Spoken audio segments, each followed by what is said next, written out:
What a shock. Barkley picked Auburn. You're watching the SEC on ESPN. ESPN College Football presented by Cars.com. Part of ESPN Rivalry Series presented by GoPro. Florida State looks to continue its march towards the BCS National Championship game as the Seminoles visit Gainesville to face rival Florida. The Gators suffering through their worst season in over 30 years, and today they face Jameis Winston, the leading candidate for the Heisman Trophy. He's also part of an ongoing investigation into a sexual assault complaint. No charges have been filed, and there is no change in his playing status. We'll see him shortly, but Florida will get the football first as the Gators try to end a 6-game losing streak. They will not be playing in a bowl game. That ends the longest streak in FBS of 22 consecutive years. This is their bowl game, and it's against their rivals. We'll see if they rise up and play like the team we saw early in the year when they were a top 10 squad to start the season.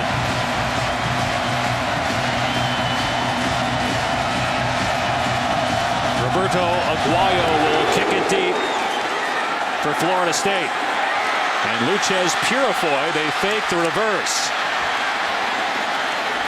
And Purifoy is stood up at the 25-yard line. Well, one of the reasons why Florida has lost 6 in a row, they have been decimated by injuries, including losing their quarterback, Jeff Driscoll, week 3 to a broken leg against Tennessee, and Dominic Easley, their all-world defensive lineman. Yeah, when you look at the injuries, though, most of them have been on the offensive side. 3 offensive tackles. You mentioned Matt Jones, and then 2 quarterbacks, Jeff Driscoll and Tyler Murphy, who will not play in this game for a shoulder injury. It will be an uphill battle for Florida on the offensive side. So freshman Skylar Morningwig making his 3rd start, throws it out in the flat to Pat, and he is wrapped up by Christian Jones for a loss of about 4 on the play as we look at today's impact players, brought to you by Jared, the Galleria of Jewelry. And that was Christian Jones on that tackle. 2 of the best defensive players in all of college football play for Florida State, Christian Jones and LaMarcus Joyner. And Kelvin Taylor, the halfback for Florida, has been really the only spark plug outside of Solomon Pat on this offense in the last 6 weeks. So 2nd down and 14 for the Gators.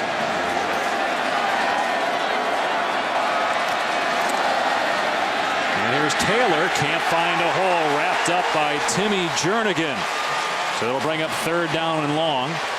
So with Driscoll out and the injury to Tyler Murphy, Morningwig, whose father Marty is with the Philadelphia Eagles, former head coach of the Detroit Lions, against Georgia Southern last week, threw for only 122 yards. They lost that game. First time in school history they lose to an FCS opponent. And Morningwig has to be smart in this game, not try to do too much. Right off the bat, a 3rd and 15 here, backed up inside your own 25-yard line. It's got to be smart. Turnovers on offense for Florida could lead to a blowout. Morningwig with time and underneath. It's caught at the 30-yard line, but short of the 1st down. There's Ahmad Fullwood, so they'll make it a little bit easier for their punter. But Florida goes 3 and out in its opening drive. And really the question coming into this game was the matchup of Jameis Winston against this Florida defense. We'll get our first chance to take a look, but Florida defensively, despite how bad the season has gone for Florida, they have still been consistent. They're the 2nd-ranked defense in the SEC and number 1 against the pass, so it'll be a challenge for Jameis Winston.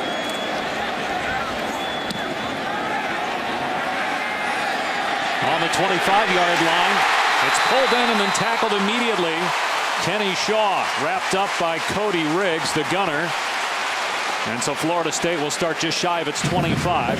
Jameis Winston, will it be 2 straight years where a freshman wins the Heisman Trophy? Johnny Manziel last year, who replaced a 1st-round pick in Ryan Tannehill. Jameis Winston replaces a 1st-round pick in E.J. Manuel. And his team is undefeated, trying to go 12-0 for the first time since 1999, their national championship season.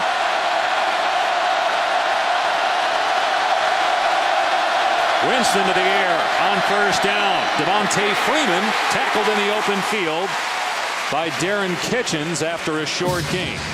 I think the biggest thing with Jameis Winston, and talking with Jimbo Fisher, everybody talks about his size and his arm strength and the leadership. Really, he's been one of the most accurate quarterbacks in college football this year, and I believe that's been one of the biggest reasons for such success that he's had. Now, it'll be different to see. He's going to need that accuracy against the Florida defensive backs who play man coverage on every snap. We went to a practice early in the year, and the ball never hit the ground. Benjamin wrapped up and brought down for a loss. It was Purifoy. And a little extracurricular activity. No shock in this rivalry. Let's check in with Tom Luganbill for Florida's impact players on defense. Well, there's no question that the best defensive secondary Florida State will face all year long is the Florida Gators. Whether it's Marcus Roberson, Luchez Purifoy, or the true freshman Vernon Hargraves, they will challenge Kelvin Benjamin, Kenny Shaw, and Rashad Green all day long. And a third down and long for Winston and the Seminoles. Florida bringing pressure. And Winston's pass is caught for a first down at the 40-yard line by Rashad Green. Now, the ball came out, but they ruled that forward progress was stopped at the 35. You mentioned pressure from Florida defensively. Two backers on the inside. Great pickup flush by that offensive line. Jameis Winston all year has had perfect pockets to throw from, and then here it is, the hand battle on the outside. Hargraves against Green. That time Green wins by a little. Winston grew up in Alabama, didn't know much about this Florida State-Florida rivalry as his pass is dropped by Devontae Freeman, a shot by Brian Poole, but there's a penalty flag in the backfield, likely on Florida here for the hit on Winston. Well, you want Florida to come out aggressive with passion. Foul, roughing the passer, number 55 on the defense. But you don't want to have penalties like this, and it's a fine line. And Darius Cummings comes in, balls out, and he takes 3 steps before he hits Jameis Winston, and that's that fine line that you want that passion, but you want to be smart too. Florida State doesn't need any help. They're pretty good without the penalties. They've scored more than 40 points in 11 straight games. That's an NCAA record for a single season. The all-time mark is 13 straight games over 2 seasons with 40 or more points. Winston stepping up, airing it out. And it's broken up and picked off by Purifoy. What a play by Luchez Purifoy. And Winston turns it over.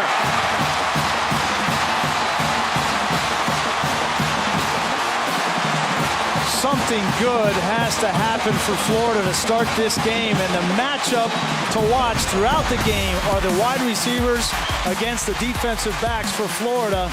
Purifoy gets away with a little. Maybe that's the way the officials are going to call this game. Physical start for Florida. Luchez Purifoy, one of the playmakers on this Florida defense, and he intercepts Jameis Winston, just the 8th pick for Winston this year. Florida's defense is going to be in position if they play man-to-man coverage most of this game. The question is going to be, can Florida State make the plays that are tight? That time Green didn't make it. Ball was a little bit underthrown. Ronald Powell, the defensive end for Florida, got a little bit of pressure, got around Cam Irving, got a hand on Winston, and he had to step up. Either way, the ball was underthrown, and a great play by Purifoy.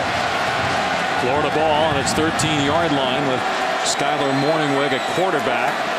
And they'll hand it off here to Kelvin Taylor, true freshman, son of Fred Taylor, who was on that Florida team in '97 that upset #1 Florida State and helped Michigan win the national championship.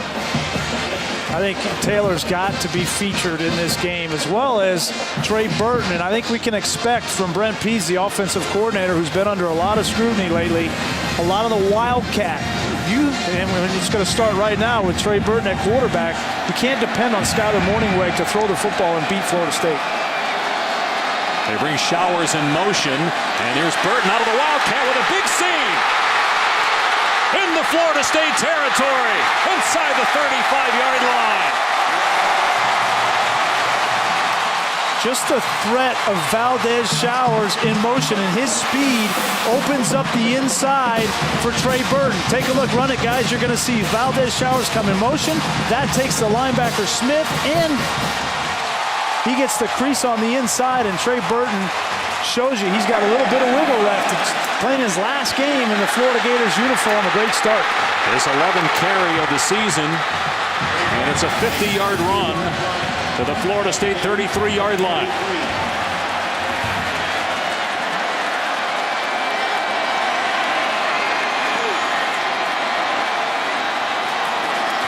Back to Taylor. Gang tackled at the 31-yard line, a gain of 2. Terrence Smith leading the way. Will Muschamp in his 3rd year led Florida to a BCS bowl game, the Sugar Bowl last year, and obviously a struggle this year at 4-7. We spoke with him this week and talked to Jeremy Foley on the phone, the athletic director, and Foley said Will Muschamp will be our head coach. In fact, Foley used the words saying that they're in a foxhole with Will Muschamp. He's not going anywhere, but there will be some changes. High snap, Burton able to corral and then brought down for a loss. Firing into the backfield to make the play was Terrence Brooks.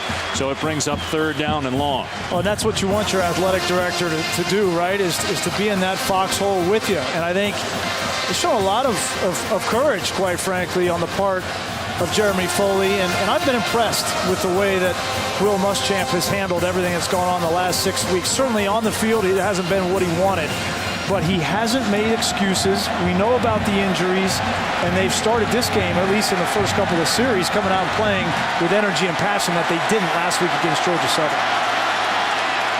3rd down and 11. Morningwig in trouble, and he does get back to the original line of scrimmage. It would make it about a 50-yard field goal try for Frankie Velez, whose season long is 44. And let's see if they try the field goal or if they punt the ball here. And they're going to bring in Austin Harden, who's got a long of 33 on the year. He's 4 of 11 on field goal tries, but they're going to bring him in instead of Velez. He's also had a field goal attempt blocked. A 49-yard field goal try to get Florida on the board. It's been almost 500 minutes of game action since Florida State trailed. And it's no good.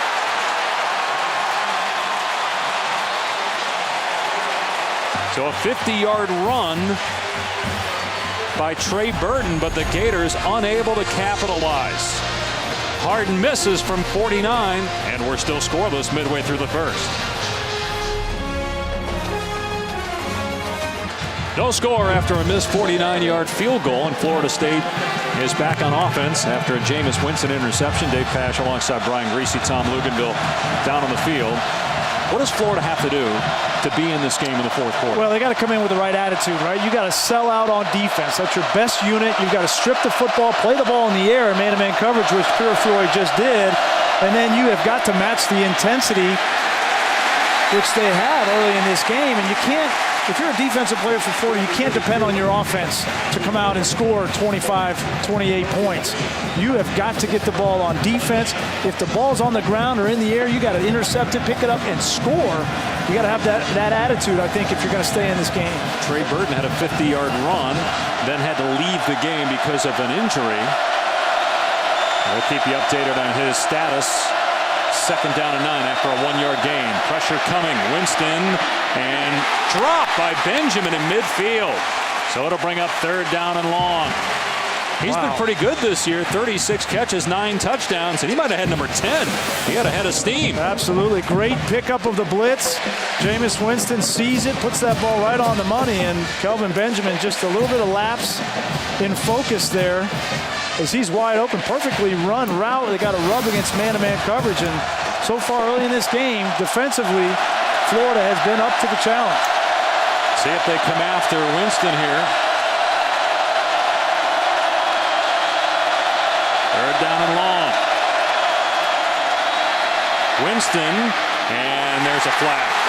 Intended for Kenny Shaw, and Vernon Hargraves III, who's had a terrific season as a true freshman, was all over him, so an easy call, pass interference, and an automatic 1st down.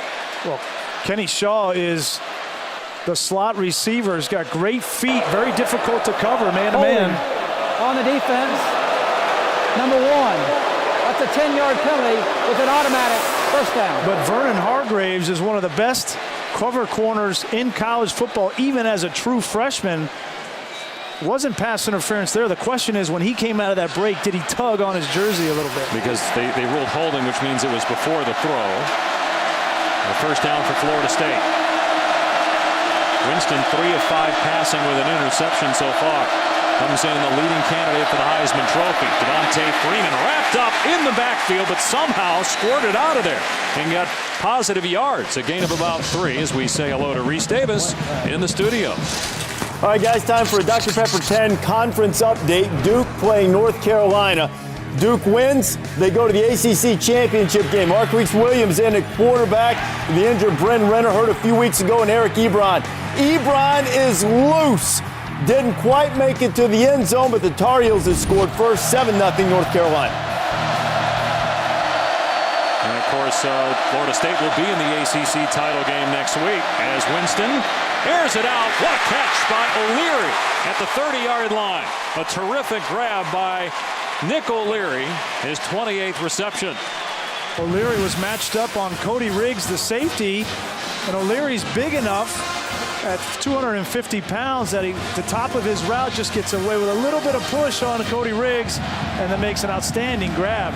Don't see many old school guys without the gloves and the pads and all that. He's one of them, 24-yard pass play at the Florida 30-yard line.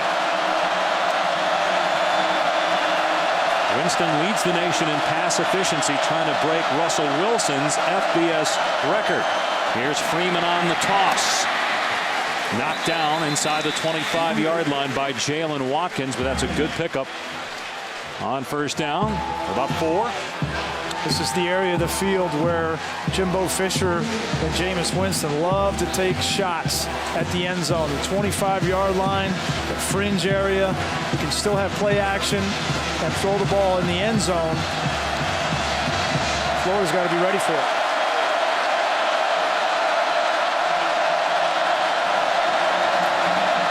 Freeman bounces off one tackler and slammed to the ground by Ronald Powell. Again, pushing and shoving after the play. So a 1-yard pickup, another third down here for Florida State, coming in number 2 behind Alabama in the BCS standing. And now a 3rd and 6. Traditionally a blitz down for Will Muschamp in this Florida defense. They've been outstanding on third downs throughout the course of the year, but they're going against Jameis Winston, who's one of the best quarterbacks in all of college football, throwing the ball on third down against the blitz. We talked about his accuracy, 5th in the country at 70%. Third down and 5. Winston, little pressure, and he's sacked at the 33-yard line. Near-on ball gets to the quarterback. It's 4th down. And they might be out of field goal range at the 33-yard line. Well, here's Ball right here. You're going to see him. He's going to come, and Freeman's going to try to pick him up. He picks him up initially, and that's all you can ask from a back is to get that one hit on a linebacker, and then that ball has to come out. But the man-to-man coverage downfield forced Jameis Winston to pull it down. It comes up with a big sack. Roberto Aguayo has missed 1 kick all year. Field goals, extra points. 1 kick as long as 53. This is a 49-yarder. And he'd have made that thing from 59. Wow. The freshman, Roberto Aguayo, now 16 of 17 on field goals this season. So a missed 49-yarder by Florida. A made 49-yard field goal by the Seminoles. And they have the first quarter lead on the road. He absolutely crushed that thing.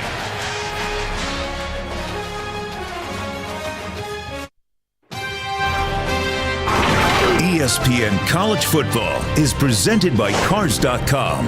Get the right car without all the drama. Cars.com. All drive, no drama. And in part by Dave & Buster's. Eat, drink, play. Watch sports. Some shots of the Sunshine Showdown between Florida State. 97 when the Gators were ranked 10th. The Seminoles were the number 1 team in the country. Florida won that game, and the guy next to me has a nice shiny ring on his finger. And it may not be there if Florida State wins that game. Really? It's a national title. Really? Is that where you're going to go? It has nothing to do with that game. Nothing to do with the other game going on right now, though. I I won't even tell you the score there. I don't know it, though, actually. Purifoy on the return. Past the 25-yard line to the 27. Christian Jones on kick coverage. You're makes the tackle. You're unbelievable.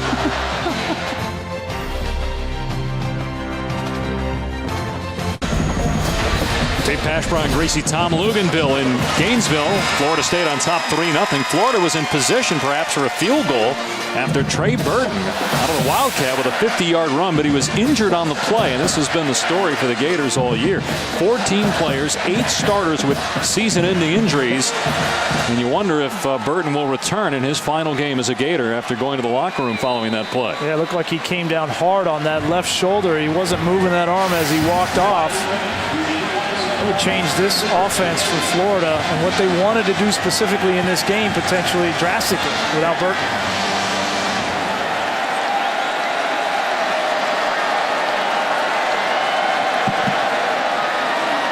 Here's Mac Brown on the carry and doesn't get much. Christian Jones made the hit. Well, Florida knows they can't win this football game behind the arm of Skylar Morningwig. They've got to have some ingenuity in the offense, and that ingenuity was about the Wildcat. It was about Trey Burton. So now you're going to look at number 10, Valdez Showers. You're going to look at number 21, the true freshman, Kelvin Taylor, and how they can maybe take over that role, because that's the option principle and the zone read looks that this offense has to have to create some problems for Florida State defensively. They got 2 yards in that previous play, Tom. 2nd down and 8. Morningwood has time, and the pass was woefully underthrown, but it is caught by Clay Burton for a first down. You know, Brian, Brent Pease, the offensive coordinator, has been criticized for a lack of creativity. Hard to tell from that angle whether he trapped it. And think about it, Pease came from Boise State where they were known for creativity, but this has been an offense that has really struggled. 111th in the country this year, 103rd last year, and 105th in 2011 when Charlie Weiss was the offensive coordinator. And you got to have the pieces, right? I mean, you can't lose 3 tackles, your starting tailback, your top 2 quarterbacks, and hide behind the veil of got to be innovative, right? It's hard to be innovative when you don't have the players. Here's Mac Brown shaking a tackle and getting up to the 45. Was surprised they didn't blow it dead there just to take a look. They must have been sure that it was a catch. But last year they won 11 games, and they averaged 150 yards a game passing, and they still won 11 games. And what Will Muschamp will tell you is, as a coaching staff, they didn't get dumb overnight, right? So I think part of it is a lack of innovation. Part of it, most of it, is the injuries. But now when you lose Trey Burton and you're not able to run the Wildcat in this game, it's going to put them even more behind the 8 ball. Here's a screen to Showers. Got blockers out there. Showers went down awkwardly at the 46-yard line. A 2-yard pickup. 3rd down. You know, the run game for Florida, and talking to Brent Pease in pregame warm-up, I asked him point blank, I said, what are you going to have to do to try and move this football in the run game? And he said, quite honestly, I don't think Florida State's been challenged at the point of attack the way I believe that we could challenge them. Am I saying we're going to run up the field, up and down on them? No. But I do think that we're big and we can lean on them, but we're going to have to count on these backs to find some creases and really press this Florida State defense, put them in a phone booth, which opponents prior to this game have not been able to do. We'll see here. You would assume a pass play on 3rd down and 5. Florida 0 for 2 on 3rd down. Here comes pressure. Morningwig. Oh, and it was dropped. Morningwig did well despite taking a hit to get rid of that pass. But it was dropped by Solomon Patton. Well, you have a young quarterback, and you're going to get pressure. Lamarcus Joyner's going to come off the edge. Christian Jones off the edge, both of them at the same time. And Joyner comes free. Gets a big hit on the quarterback. Solomon Patton, who's probably been the best and most consistent offensive player for Florida, drops one.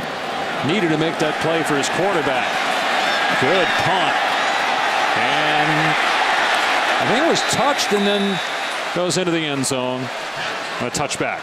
So come out to the 20-yard line as we check in with Reese in the studio.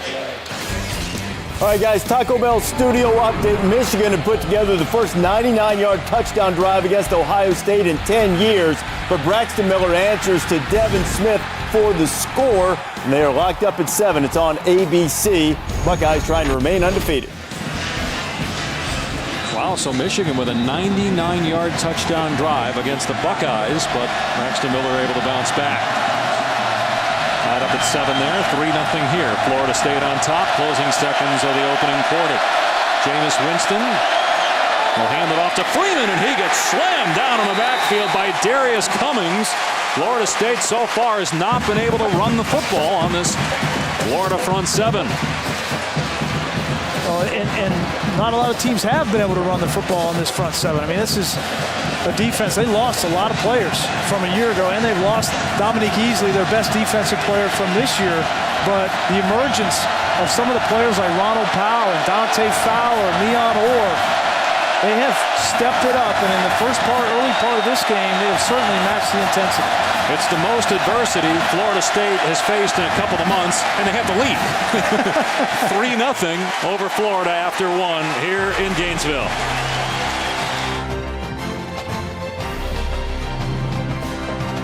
Visit WatchESPN.com or download the Watch ESPN app to watch ESPN live anytime, anywhere. Brought to you by Vizio. Great football all day, all night on ESPN and ABC. At 7:45, Missouri is in the SEC championship game if it can beat Texas A&M on ESPN. On ABC, UCLA and USC in the battle for the victory bell.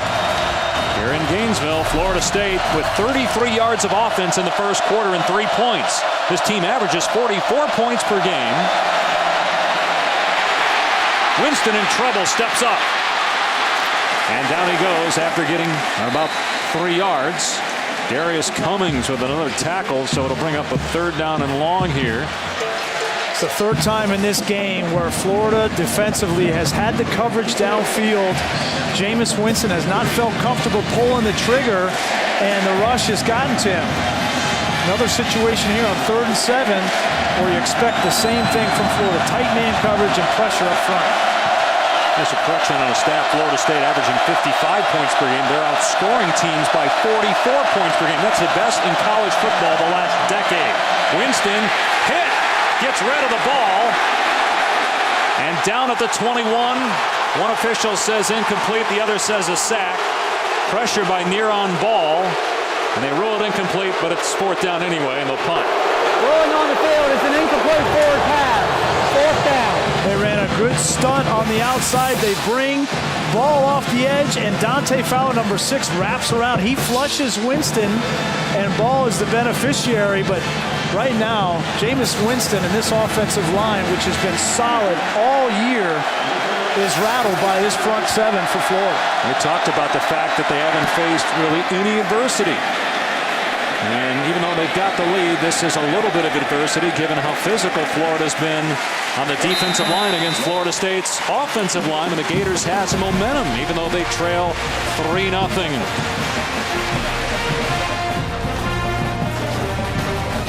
Believe it or not, plays right into the strength of the Florida defense, which is coverage downfield.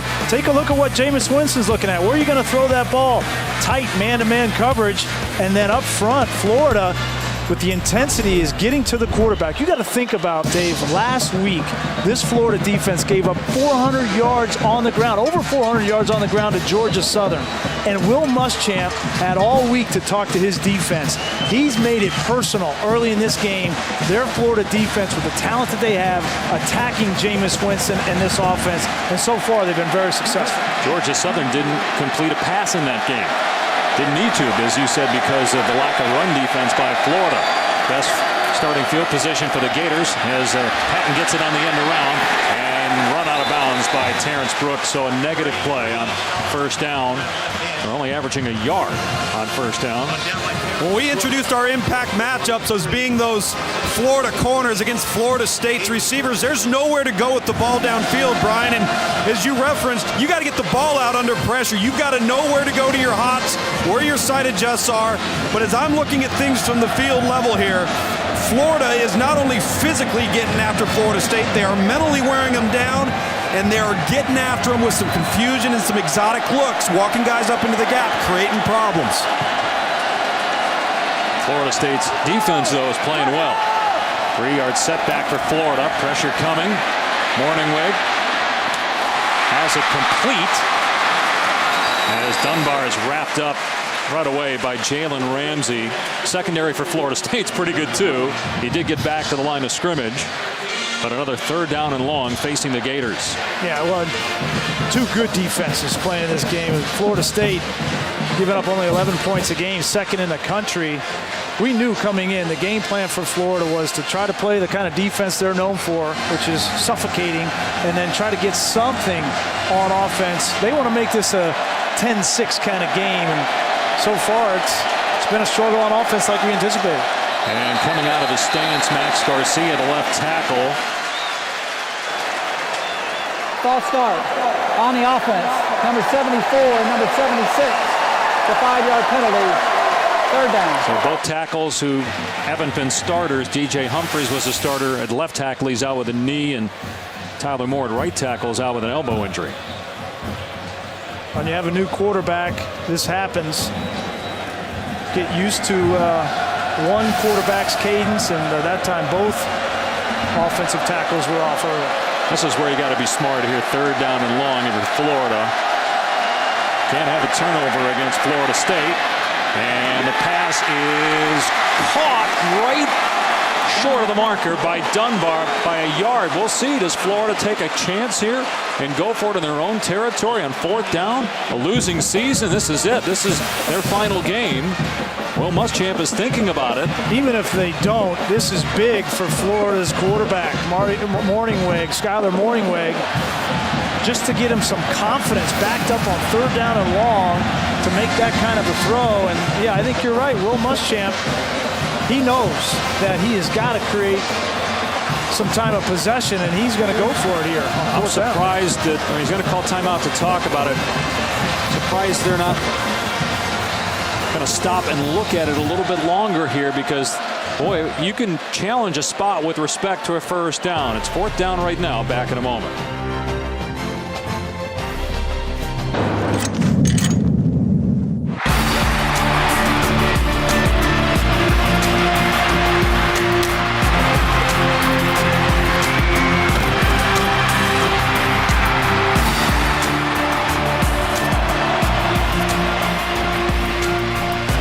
One of the great rivalry games in college football, Florida State and Florida. The Seminoles with a 3-0 lead, and Florida on fourth down and 1 from its own 42, electing to go for it. Joyer in front of Taylor. And Taylor got the first down as the Gators able to lean on the Noles front four and move the chains. I love the call from Will Muschamp, just because I want to see these guys come off the ball. They're playing great. Look at Joyer get a block on the edge on Mario Edwards.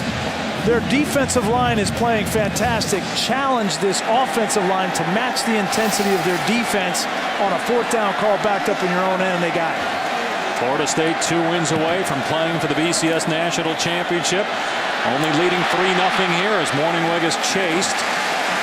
Incomplete as LaMarcus Joyner, who's a finalist for the Bronco Nagurski Award, goes to the best overall defensive player in college football. Not a big guy, 5'8", 190, but you said early in the year when we had Florida State that you thought he was one of the best defensive players in the country. He's not just one of the best defensive players in the country. He's one of the best players, period. And people should be talking about him going to New York for the Heisman Trophy. I played with a guy named Charles Woodson that played a little bit of offense and special teams, but LaMarcus Joyner is playing that position for Florida State. Blitzing. If he played special teams and a little bit of offense, he'd be in the conversation.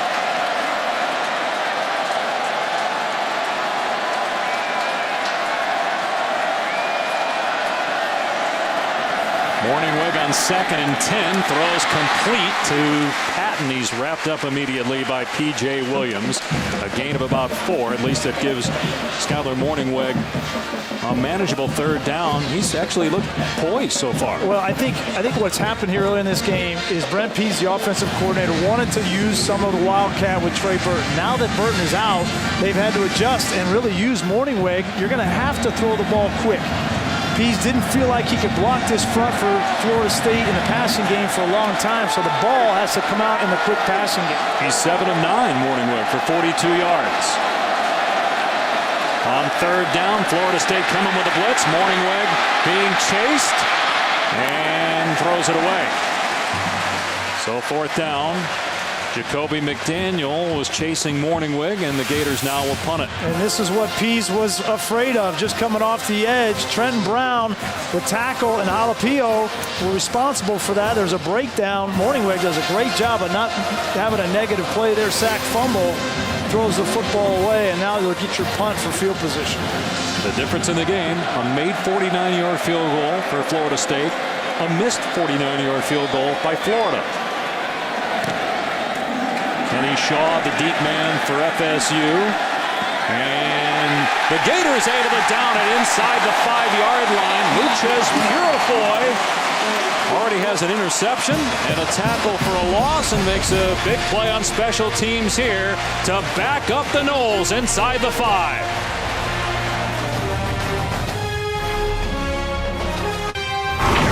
ESPN College Football, brought to you by Dr. Pepper, always one of a kind, and GoPro, the world's most versatile camera. GoPro, be a hero. Unique views from our GoPro camera, with Florida trailing Florida State 3-0, but the Gators with momentum after a terrific punt by true freshman Johnny Townsend to back up Florida State inside its 5-yard line. The Noles have 39 yards of offense. 24 of those came on one play. It's been 2 months since they trailed in a game. How will the Heisman Trophy candidate handle it? Winston throws, knocked down by Purifoy. Stepping in front of Kelvin Benjamin. How will this Florida State offense respond? Kelvin Benjamin, you got to make plays against tight man coverage. Purifoy gets away with a little bit of a tug there. It's going to be tight all day, and now backed up. This kind of adversity, Jameis Winston, this is what you want to see. You want to see how the best player in college football to date this season, how he responds against one of the better defenses in college football.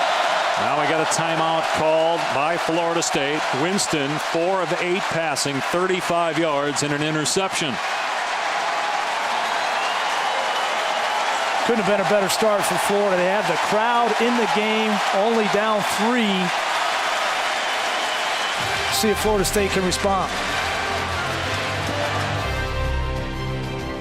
Reese Davis with you on ABC. Michigan's had the ball 3 times and scored 3 touchdowns. Devin Gardner to Jeremy Gallen. Played 30 seconds in the second quarter, and Michigan has nearly 250 yards of offense, and now they're in a fight on ABC. Coaches are separating them on the field.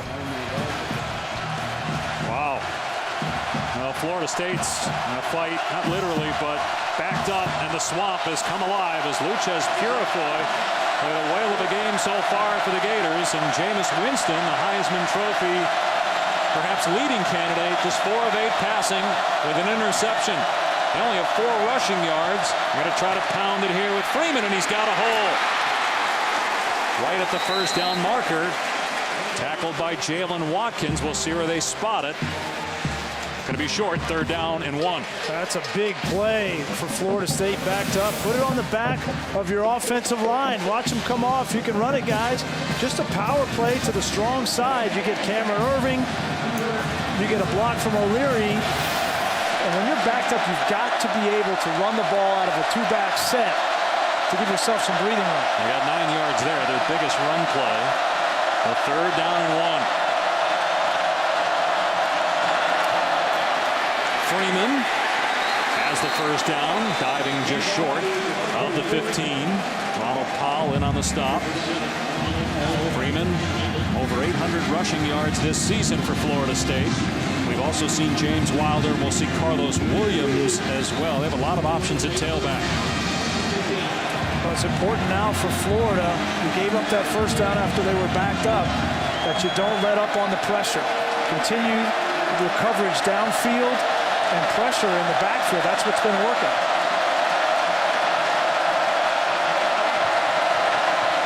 And talking with Jimbo Fisher, nothing has phased Jameis Winston. Not the off-the-field adversity, as Freeman is past the 20-yard line, knocked to the ground by Darren Kitchens.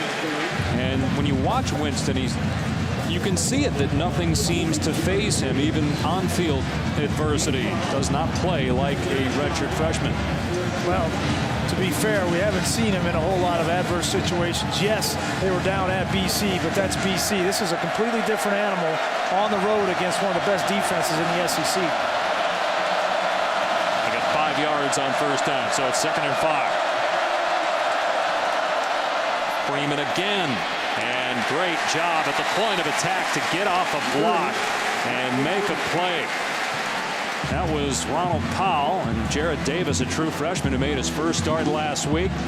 They got Antonio Morrison, a linebacker, out for the year, and then Michael Taylor, their leading tackler, sprained his MCL last week and lost against Georgia Southern, and he's out today. Well, and give this defensive line credit for coming in, and after last week they played Georgia Southern, got cut on every single play, Leon Orr and Damian Jacobs, and they have not let that get into their head as they approach Florida State's offense this week.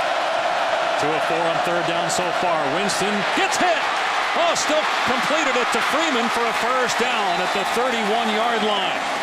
Darren Kitchens put a lick on Winston. That tells you about his strength, because that pass was right on the money. Well, they brought the blitz on the weak side with Kitchens, and the rotation allows Deontay Freeman to be open. It's great recognition from Jameis Winston of the blitz, getting rid of that ball before you get hit and knowing exactly where the weakness in the defense was.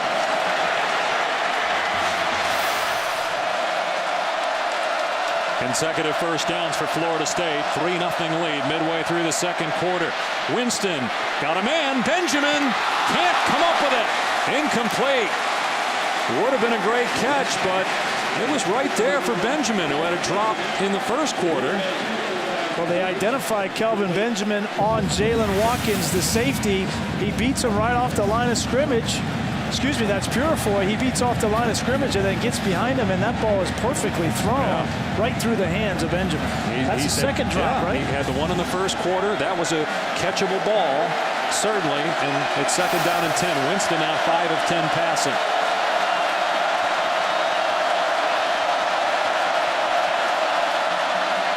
Winston in trouble, wrapped up, gets out of there, but now can't get away from Brian Cox Jr.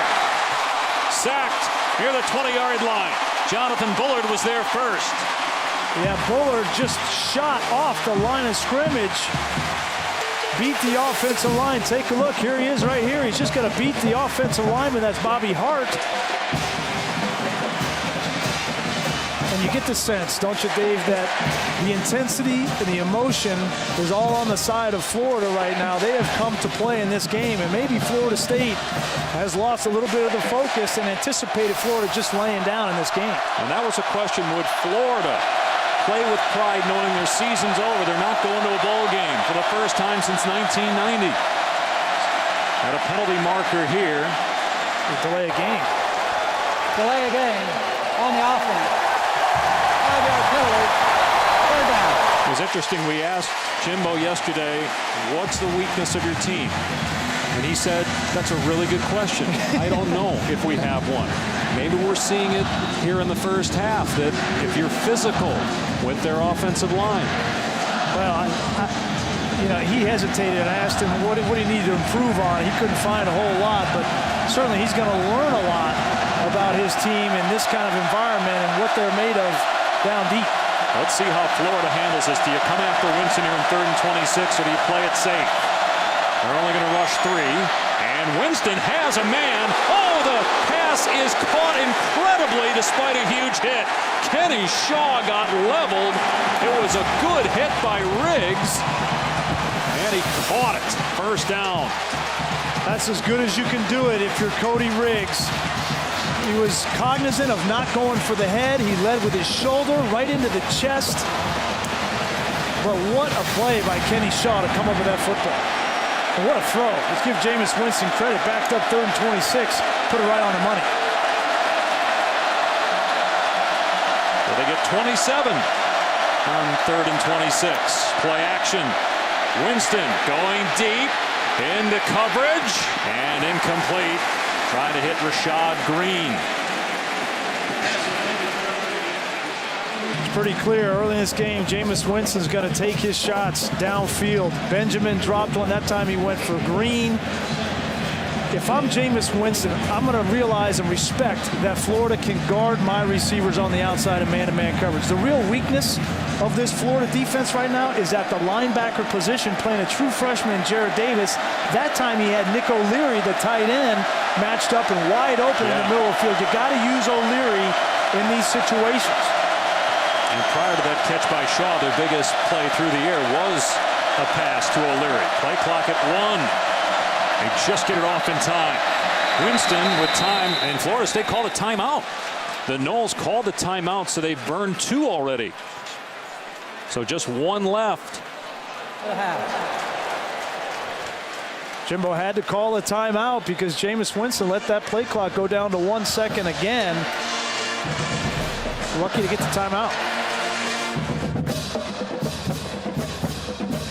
Get your NFL Sunday started on ESPN at 10 a.m. with Sunday NFL Countdown. Chris Berman and the gang. Also a feature on Russell Wilson and his mom with a little girl he met on a recent visit to a Seattle Children's Hospital. And before you set your lineups, catch fantasy football now, 11 a.m. on ESPN2.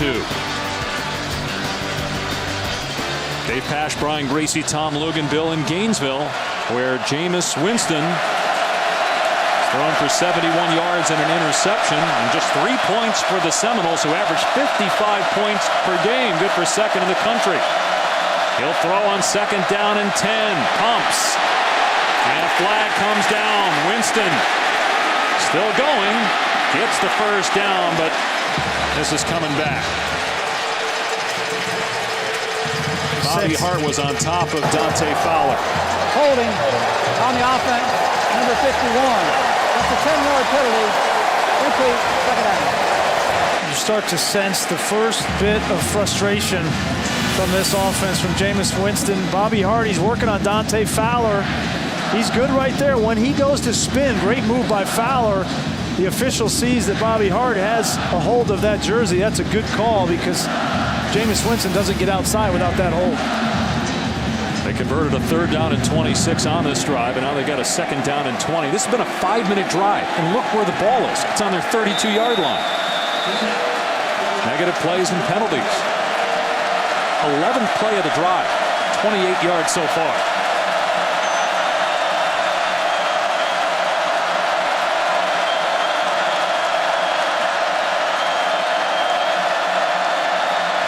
Winston with a ton of time going for Benjamin, and it's caught in Florida territory at the 45-yard line. A beautiful toss by Winston. Purifoy was in great position again. Watch him. His shoe falls off and he slips and falls. He's trying to get back to make a play on the ball, and he just slipped. But this is how tight these throws are going to be all game. Purifoy may have had a chance to pick that ball off had he not slipped and lost his shoe. Still got his hand in there.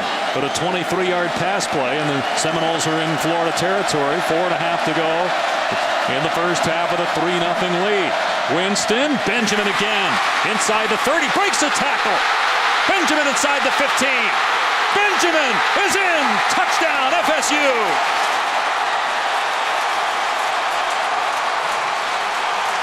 And Jameis Winston matches the school record for touchdown passes in a single season, set by Chris Winkie when he won the Heisman in 2000. Will Winston win it in 2013? It's a great response from Jameis Winston and from Kelvin Benjamin, who has dropped 2 passes already in this game, but comes back and makes 2 big grabs to increase this Florida State lead to 10 points. 10th touchdown grab of the year for Benjamin. 10-0 Florida State. And Florida has been living with the blitz, and this time they're going to bring it here, and you're going to see it leaves man-to-man coverage on the weak side to Benjamin on Brian Poole, who's the reserve nickelback, and just not big enough. Poole is. He's only 205 pounds against Benjamin, who is just too big and physical. And you see that wide open lane on the inside because of those blitzing linebackers. Benjamin has really taken a big step as a sophomore this year. Had a couple of drops earlier in this game, but some big catches on this 12-play, 96-yard drive. And now what if you're Florida? You've played your tails off on defense. You're down 10-0. Florida State has momentum back. And how can the Gators answer with the struggles they've had on offense? Well, they're not going to find that magic offense in a bottle, if that's what you're asking. But I think Florida has played exactly the way that they wanted to play. It's just without any offense, it's going to be hard to continue to keep up with this Florida State offense. But the biggest thing out of that drive, you get the ball on the 4-yard line if you're Florida State, and you persevere. You have some mistakes. You have some penalties. They overcome a 3rd and 26. That's what is so exciting about this Florida State team, and the resilience and the leadership of number 5, who just refuses to lose any kind of confidence no matter what the situation. He's now 8 of 14 for 139 yards, an interception, and a touchdown. And now Aguayo will kick it deep.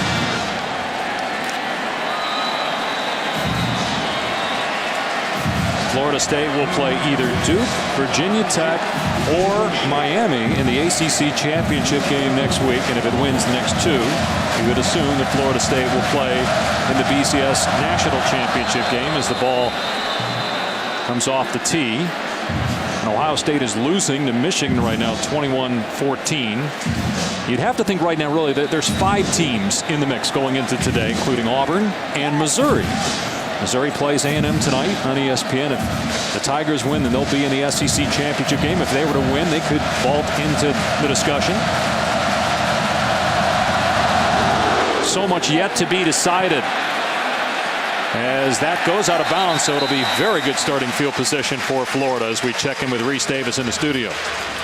Time for an innovative look brought to you by AT&T. And Dave, you mentioned the fight that number 2 and number 3 are having. Number 1, Alabama gets Auburn tonight, and Auburn will have to deal with A.J. McCarron. Take a look at this against LSU. McCarron sees the pressure coming and immediately knows he's got a mismatch with Amari Cooper. Now how McCarron is able to exploit the Auburn defense led by Ellis Johnson could determine how much of a fight the Tide has with the Tigers. We saw Auburn a few weeks ago. It's amazing because they have mostly the same players from last year with the exception of Nick Marshall, the quarterback. What a turnaround. That's an important exception. He's been their spark plug all year, and it'll be a struggle for Alabama to contain Nick Marshall.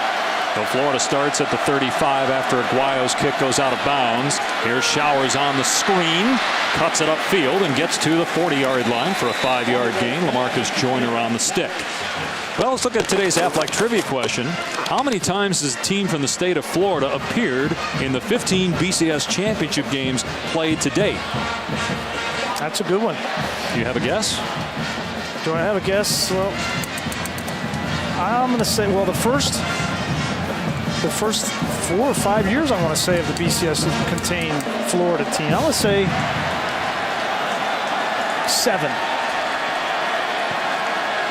See if Reese Davis can get that one. Oh, big hit by Edwards on the ball carrier Showers, so no gain on the play. Or Mac Brown, excuse me. Mac Brown, the ball carrier. So 3rd down coming up. 3.5 to go in the half. Florida State leading 10-0. 3rd downs here is where not only do you miss Trey Burton from the Wildcat position, but you miss him from the wide receiver position as well. He was their 3rd down target. So they're really missing Trey Burton. The substitute now has got to be Flowers, number 10. He's the one that's most electric with the ball in his hands. Yeah, Burton, no update on him. He got hurt on a 50-yard run in the first quarter. That was a blitz from Florida State. Morningweg, and Showers can't make the defender miss. Great open field play made by the corner, Ronald Darby, and that forces Florida to punt the football. Well, Florida got exactly what they wanted. They read the blitz on the inside. You just flip the ball out to your most elusive player, and he tries to make a move on Ron Darby and can't. And that's why Florida State's defense has been so good. We always talk about Christian Jones. Florida State up 10-0. Only one timeout to work with as Winston throws complete. Rashad Green stepped out at the 29, so it's a 3-yard gain. All right, let's answer the Athletic trivia question, although I'm really impressed because not only did you get it right, you said 7. You were right about the first 5. Florida State, 98, Florida State, 99, Miami, 2000. Yeah. And then the Florida teams from Urban Meyer. That's, yeah. That was a lucky guess, by the way. No, it wasn't. You cheated. Will it be number 8? Will Florida State get there this year? Got a 10-0 lead on Florida. You're the Gators. You can't give up any more points here going to the locker room. Winston, and Benjamin makes another catch. It's a first down at the 41-yard line. It's the same matchup they had scored a touchdown on. Smart by Jimbo Fisher and Jameis Winston. Come right back to it. Put Benjamin in the slot, and Brian Poole. That matchup is favored to Florida State. Keep coming back to it on the inside slant. 4 catches, 79 yards, and a score for Benjamin. Winston, back shoulder throw, and it's knocked away by Hargraves. Either that or just hit him in the back. Rashad Green, the intended receiver. Yeah, and Hargraves in perfect position. You take a look at Jameis Winston, his trust in Rashad Green. He's going to start to throw that ball, even though they're covered, hoping that they can back shoulder, go up and make a play, or get the pass interference call.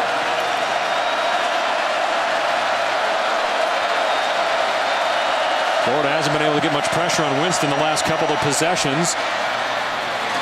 Catch made, but not much, as Rashad Green is knocked out of bounds by Hargraves again. So third down, clock running. They have 8 yards to go for the first down. 1 minute remaining in the half.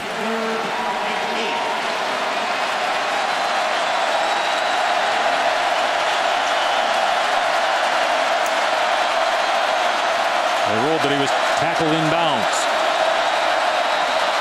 And now a penalty marker. That'll stop the clock with 49 seconds left. Ronald Powell appears to be the guilty man. Jumped into the neutral zone. Didn't appear that he was drawn off by the center, Brian Stork. Offside on the defense, number 7. That's a 5-yard penalty. It will be third down. We go from Florida third and State 8. will decline the 10-second runoff. 3rd and 8 to 3rd and 3. Florida State declining a 10-second runoff. Obviously, they want time.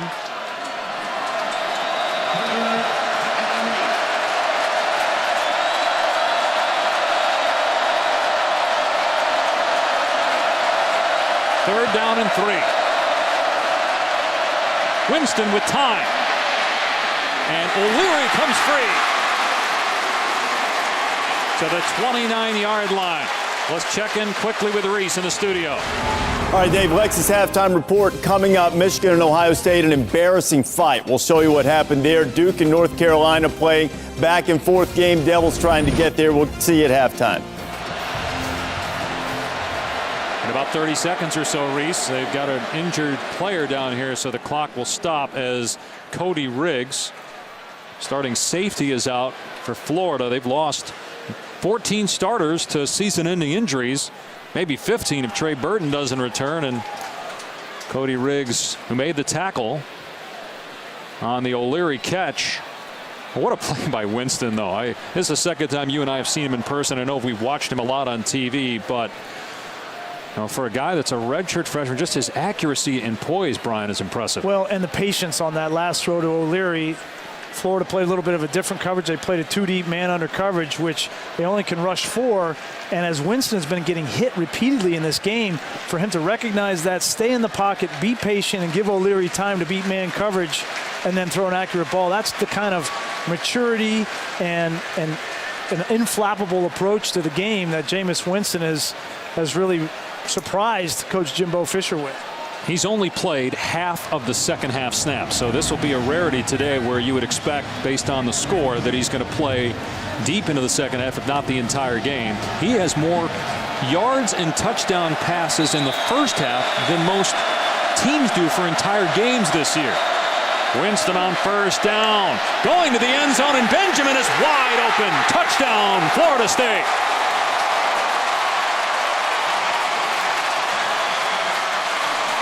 In a heartbeat, it's 16-0 after it looked like the Gators might take it to the locker room down just 3.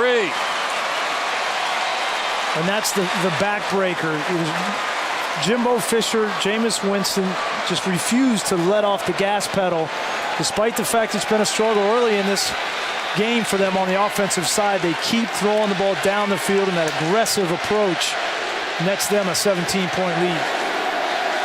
The Gator defenders felt that Benjamin pushed off And that's how he got so open down the sideline. Well, it's been Purifoy almost exclusively. This time it's Roberson, number 5 on the outside. Sorry, that's Purifoy again. Yeah, and you can see he gets away with the tug right there. Kelvin Benjamin does. That could have easily been a penalty on the offensive side. You see, they just can't get there, Dante Fowler, and because of that tug, Kelvin Benjamin is wide open. So the last 10 plays for Florida State, 5 of them have gone for more than 20 yards. That 3rd down and 26, when they converted that, you got the sense that, okay, Florida State settled down a little bit. And since then, they have looked tremendous on offense. And it was 3-0. It looked like that was going to be the score going to the locker room. And 2 quick scores by Florida State. And you just wonder, does Florida have enough firepower to get back in the ball game in the second half? Well, not against this Florida State defense, which has been overlooked in a lot of cases because of how successful their offense is. But this Florida State defense deserves all the credit in the world as well, and it's a big reason why they've had so much success. And for a while, for a good quarter and a half, Winston was stuck on about 50 yards passing. You look up now, he's got 208 and 2 touchdowns. Aguayo will kick it away. The last kickoff by him went out of bounds. Scooped up at the 15-yard line.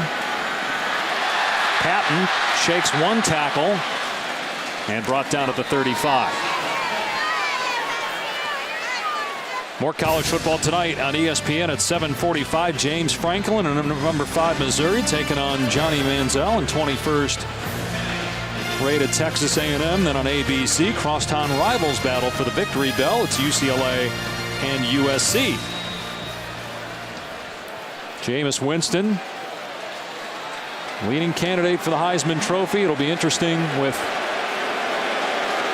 a decision not expected before voting is in on December 9th, whether there'll be charges against Winston or not, as that ongoing investigation into a sexual assault complaint has not been resolved. It'll be interesting to see if the lack of resolution impacts voters as to whether Winston wins the Heisman Trophy, because based on the numbers on the field, Winston is right now the favorite, the 2nd freshman in a row to win the Heisman Trophy. Let's check in with Tom Luganville, standing by with Jimbo.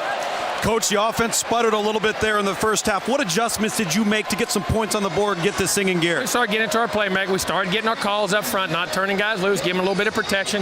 Now he's got his feet on the ground. He's making the throws, and we're making catches. What can you do to try and get this offense better field position? You guys have been backed up into a hole much of this first half. Well, the kickoff, they're getting good kickoff returns, and they get a couple, and they got a great punter, just win. What we got to do is just be patient, and then when we get it, we got to drive and flip it back and put scores on the board. It'll help. All right, thanks, Coach. Thank you, Tom. Think about it, they had a 10-play, 28-yard drive going. It ended up being a 12-play, 96-yard drive. And it's 17-0, Florida State at halftime. Stay tuned for the Lexus Halftime Report.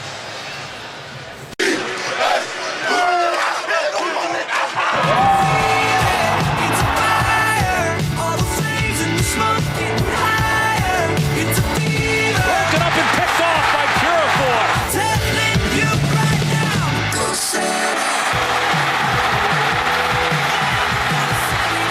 Benjamin is in. Touchdown, FSU.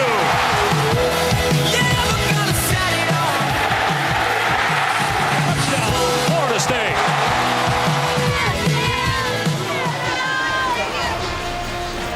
Welcome back to ESPN College Football, presented by Cars.com. In Gainesville, Florida State likely 2 wins away from a spot in the BCS National Championship game, leading 17-0. Dave Pasch with Brian Greasy and partner for a while. If you're a Seminole fan, you got a little nervous. It was 3-0, 3rd down and 26. The Gators were getting after Jameis Winston, hitting him, sacking him, and then he makes a great play. Well, he makes a great play, and Kenny Shaw makes a great catch. He gets a big hit from Cody Riggs, and it's interesting. This is the one of the few plays in the first half where Florida didn't play man-to-man coverage. They played a 2-deep look, and Jameis reads it and then fires that ball in. And this is really, before that play, they only had 55 yards of offense, but that play kind of opened the floodgates. They bring pressure again here. This is the touchdown to Kelvin Benjamin, ISO'd on Brian Poole, the backup defensive back, and he makes a couple guys miss, and that really changed the complexion of the first half. At that point, Winston had around 44 yards passing. He has 208 now and 2 touchdowns as he continues to improve on his Heisman campaign. 34 touchdown passes, a single-season school record, breaking Chris Winke's mark set in his Heisman season of 2000. And Florida State will get the ball to start the second half. Florida trying to end the season on a positive note, will not be in a bowl game for the first time in 23 seasons. Kermit Whitfield on the return for Florida State and tackled at the 20-yard line. Time now for a Discover Game Changer, brought to you by Discover Cars. And a big surprise here. Number 5 from Florida State. They have lived on his arm all year. They supplement with the running attack and Devontae Freeman. But make no mistake, Florida State's offense has been the passing game with Jameis Winston. And I was impressed in the first half, taking these hits, being challenged in the secondary with these cover corners for Florida. Jameis Winston did not flinch. He continued to throw that football. One of the most accurate quarterbacks in college football, 70% completion rate. Hasn't been in a lot of second halves this year. Starts the second half here. They've been blowing teams out. Freeman gets about 3. Let's get Tom Luganbill on here from things from the Florida side. Well, for the Florida Gators, very disappointing. Trey Burton is out for the rest of this game with a left shoulder injury. And more importantly, they were expecting him to carry the football or have a package that would include him in at least 35 plays. That no longer an option. And talking to Will Muschamp, so goes their season. A 50-yard run, boom, out for the game. And then you start over again on the drawing board. Yeah, they missed a 49-yard field goal on that drive. And now 15 players for Florida and 10 starters out for the season with injuries. Winston not on the same page that time with O'Leary, so it'll bring up a 3rd down and 6. And the other thing that Tom was talking with Coach Muschamp about was, listen, his defense, all they know how to do, all they can do in this second half is continue to fire their gun, continue to bring pressure, continue to play tight man-to-man coverage and try to make Jameis Winston make those throws. Expect more of the same in the second half from Florida's defense. Florida State has been so good, though, on 3rd down all season, and 5 of 7 today on 3rd down. Winston with time, knocked away, incomplete. Brian Poole running with Kenny Shaw, and it's a 3-and-out. Well, give Poole credit. He was beaten the first half by Benjamin. Makes a great play in perfect position to make that play on Kenny Shaw. The difference between this play and the touchdown he gave to Kelvin Benjamin, there were 2 safeties back there, and so Poole knows he had help over the top, and he could play underneath Shaw and knock that ball down. That's the difference, quite frankly, between how defenses play Jameis Winston and how they play other mobile quarterbacks. They're not as concerned about him running. Roberson waiting at the 35-yard line. And there's no running room. Good punt coverage by Florida State, but decent field position for the Gators to start the second half. Here are our first half stats brought to you by iRobot. Florida with 2 sacks on Jameis Winston, but they could not convert a 3rd down. They had 50 of their 104 yards coming in that one play we talked about.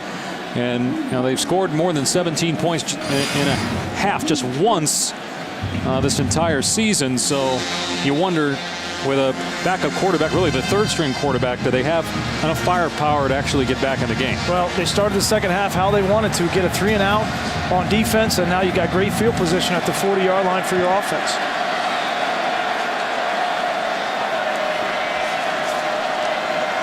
Third start for Skylar Morningwig, and he's going to get drilled, and the ball is out. And they have not made a signal yet. It's picked up by Telvin Smith. And it's going to be Florida State ball. Everybody stopped, but the official never blew the play dead. So it's ruled a fumble on the field, forced by Mario Edwards and recovered by Telvin Smith. Rolling on the field is a fumble recovered by Florida State. First down. Well, Mario Edwards playing the right defensive end position, goes right around the left tackle. That's Max Garcia. Here he is. And the question is, when he hits Morningwig, is his arm coming forward? Does not look like it. That's pretty cut and dry that is a fumble. His arm is not. It's still going backwards. That will be a fumble recovered by Florida State. So it'll be under further review, but has to be indisputable video evidence to overturn the ruling on the field, which is a fumble. And it appeared, as you said, Brian, that the ball is out before the hand motion starts forward. How about that? Just as you said, you get a 3 and out, you get good starting field position, and then you let a guy come running free and cream your quarterback.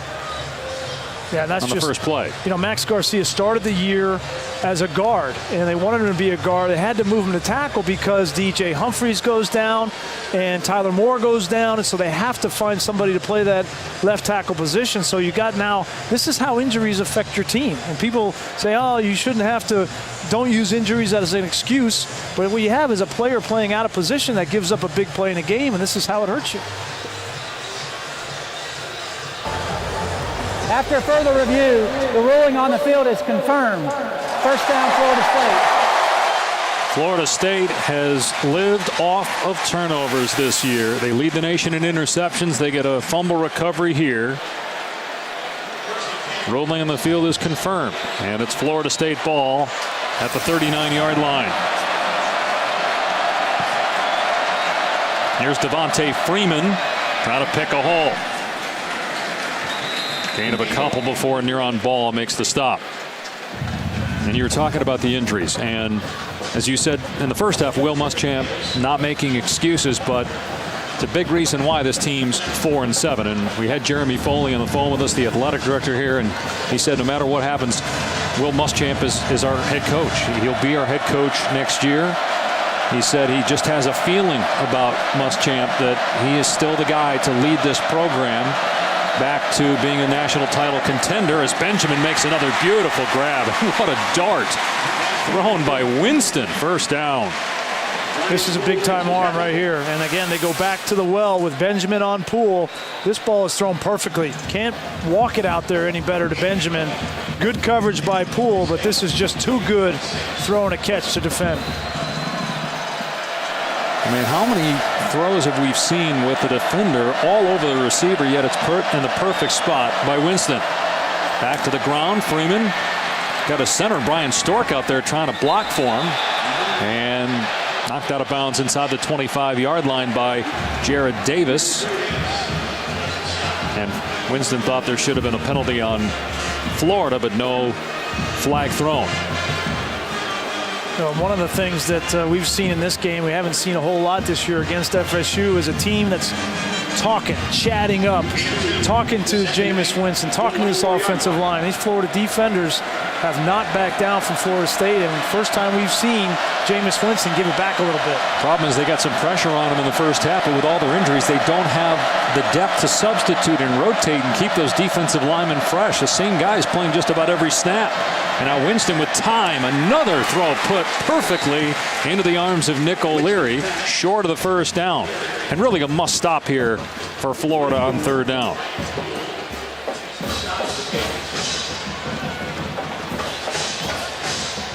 This down and distance, 3rd and 2, where you bring in Devontae Freeman and the running game. You don't have to throw the ball in this situation. And Florida State will bring in Newberry, their backup tight end, O'Leary, and their fullback, Abram.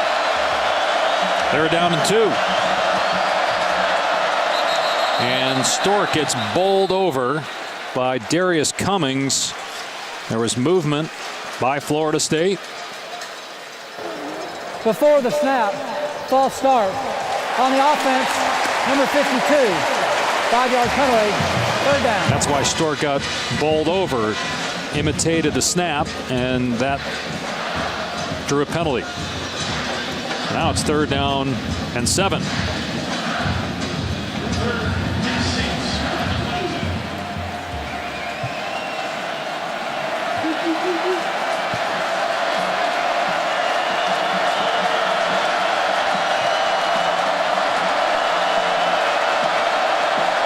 Here comes pressure. Winston's pass deflected and incomplete. Dante Fowler was dropping into coverage. Pass broken up. It's 4th down. Jared Davis was in the area as well. Let's see who deflected the pass. Yeah, it was Jared Davis. A great adjustment from Will Muschamp. You bring the pressure. Florida State has thrown that inside slant almost exclusively against pressure. They scored the touchdown with Benjamin. So what does Will Muschamp do? He drops Jared Davis right in the slant area, and they get a deflection. Roberto Aguayo made a 49-yarder in the first half. He's missed one field goal all year. He's 16 of 17. And he buries another one. This kid's unbelievable, this freshman. He's made all 80 of his extra points. He's 17 of 18 on field goal kicks. He made his first 70 before a miss this year. That's a school record.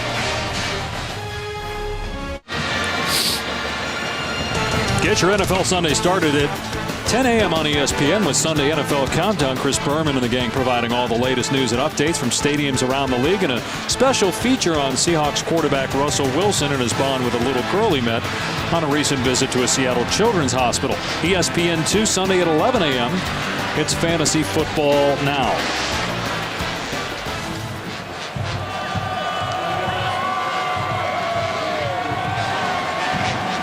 Florida State on top of Florida, 20-0 early third quarter. The Gators able to get a stop and force a field goal try. They've gotten stops today, but can they get something started on offense? Might it take a big kickoff return here? Here's Solomon Patton. And Patton across the 30-yard line, out near the 40, so a good return. Here's Reese. Guys, it is starting to look a little bit like it might be the Duke Blue Devils at Florida State seizing the ACC championship game. Now, still a ton of time to go, and you know Duke plays shootouts, but Anthony Boone to Jamison Crowder, and Duke has stretched it out to a two-possession game now, 24-15. And, of course, Florida State will be in the ACC championship game next week. And if it wins that game and wins today, all likelihood it will be in the BCS National Championship game. Look at the numbers for Morningwig. A lot of short passing. They'll run it here. And Kelvin Taylor stood up at the 42-yard line and pushed back by Telvin Smith, Florida State's leading tackler. I don't think that Florida is going to be able to just line up, turn around and hand the ball to Kelvin White and blow this Florida State defense off the ball. And I think it's they've got to get Taylor involved in creative ways, whether they snap the ball directly to him, flex him out in the formation, throw the quick screen, get Patton the football, and Valdez Showers. That's the only way they're going to be able to move the ball. And as Tom reported, with Trey Bird now, that changes things. They had plans for him in the Wildcat. As it's a bad snap, and down goes Morningwig as Christian Jones gets to him, takes him down at the 36, a 6-yard loss. So third down and long for Florida. Well, and you come out in this game in the first half and you play with energy and emotion on the defensive side. And on the offensive side, what I really wanted to see, Dave, I wanted to see the seniors for Florida up front. Jonathan Harrison, John Halapio, and Trey Burton. Those are the seniors that they have on the offensive side. I wanted to see them come out and play with passion. And we've seen now twice Jonathan Harrison has snapped the ball high. Halapio's been blown off the ball, and Trey Burton is hurt off the sideline. That's why they haven't been able to get anything started on offense. Now you got to protect to give Morningwig a chance for another high snap. And a short throw to Ahmad Fullwood, but he's not going to get the first down with that. He gets to the 45-yard line. P.J. Williams on the stop. And Florida will send in the punting team.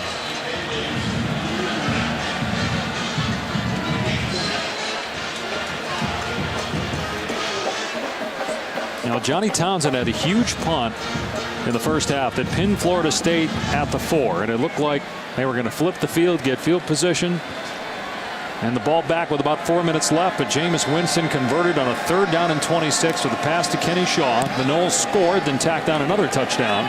And here we are at 17-0.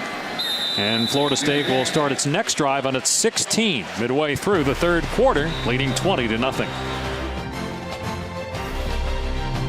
Winston has had this year, the one that sticks out to me is his accuracy, and he's done it today against man coverage. He's thrown the ball right where it needs to be placed, this time to Kelvin Benjamin on an inside slant. against man, against zone. He's also been very accurate. Stayed in the pocket. Take a look at this route by Nick O'Leary. There's 2 zone defenders on the outside. You can't throw him into the defender on the outside. He throws it perfectly on the inside, so O'Leary can turn upfield and get those extra yards. Those are the things that are overlooked, in my opinion, about what Jameis Winston has been able to do this year, throwing the ball accurately downfield. Have you seen a freshman? I know we saw Johnny Manziel last year obviously win the Heisman Trophy, but have you seen a guy with this much arm talent and accuracy and poise to come into college football in a while? Well, the total package, no. I haven't seen that total package, and it's been impressive. Going for Kenny Shaw, and well covered, incomplete. Purifoy was down there for Florida. And I think this is the total package here. We know about the leadership and confidence that he's displayed, right? Check that off. The Clemson game was a big part of that. He's trusted the pockets, had great protection up front, but he stood in there and made the throws. He's patient against zone coverages, aggressive against man coverages to make plays. And then the last part we just talked about, accuracy. Those are the 4 things that really have been impressive about Jameis Winston, in my opinion, and a big reason why he's been the most outstanding player in college football this year. Leads the nation in pass efficiency and is on pace to break Russell Wilson's single-season record for pass efficiency. Here's Freeman off the right side. Gets upended at the 20-yard line. Gain of 4. Brian Poole made the tackle, so 3rd down coming up for Florida State. Right now 5 of 9, 0 for 2 in the second half on 3rd down. And I think if you were going to put one more thing on that graphic that we found out today is how we deal with adversity, right? You get punched in the mouth from an aggressive, really good, the best defense he's faced so far this year, backed up in situations, and you respond with your offensive teammates in a way that's been impressive. We asked Jimbo Fisher yesterday how Winston has handled the cloud of the ongoing investigation, and he said, he didn't say anything. He just goes out there and practices and plays, and now here he runs across the 30 and slides to the 33-yard line. So another 3rd down, medium to long, and Florida State picks it up. No, Grease, I would agree with you 100%. Accuracy is the fundamental essence of the position.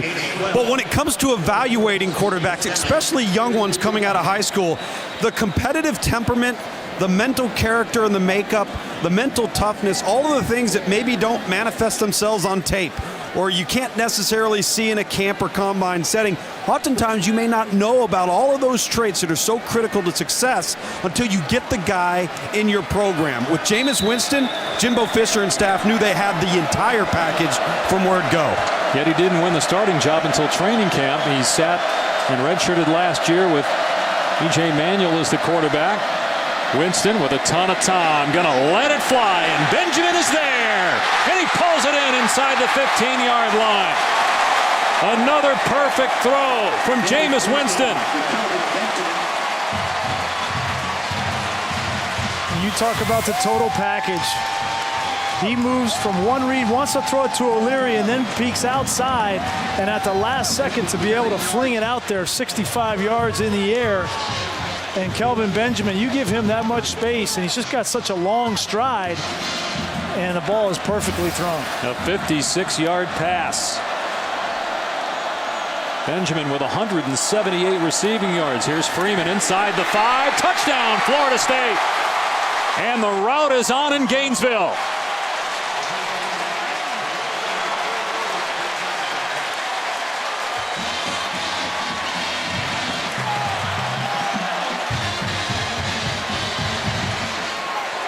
That's the 12th rushing touchdown for Devontae Freeman this season. Another quick drive, 84 yards in a minute 43, just 5 plays. Aguayo. NCAA record for made extra points in a season is 94. And that one just sneaks through the right upright, but he's now 83 of 83 on the year, and it's 27-0 Florida State. Florida State has done nothing but answer questions this year. The question now everybody wants to ask is how will they match up against a really good defense? And you've seen they can continue to be explosive.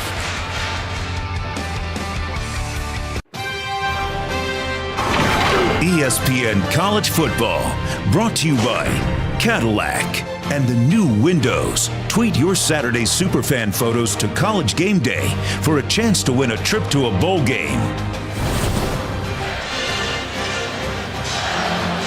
Shots of the 1998 matchup between Florida and Florida State. The Seminoles won it 23-12. They lead the 2013 edition 27-0.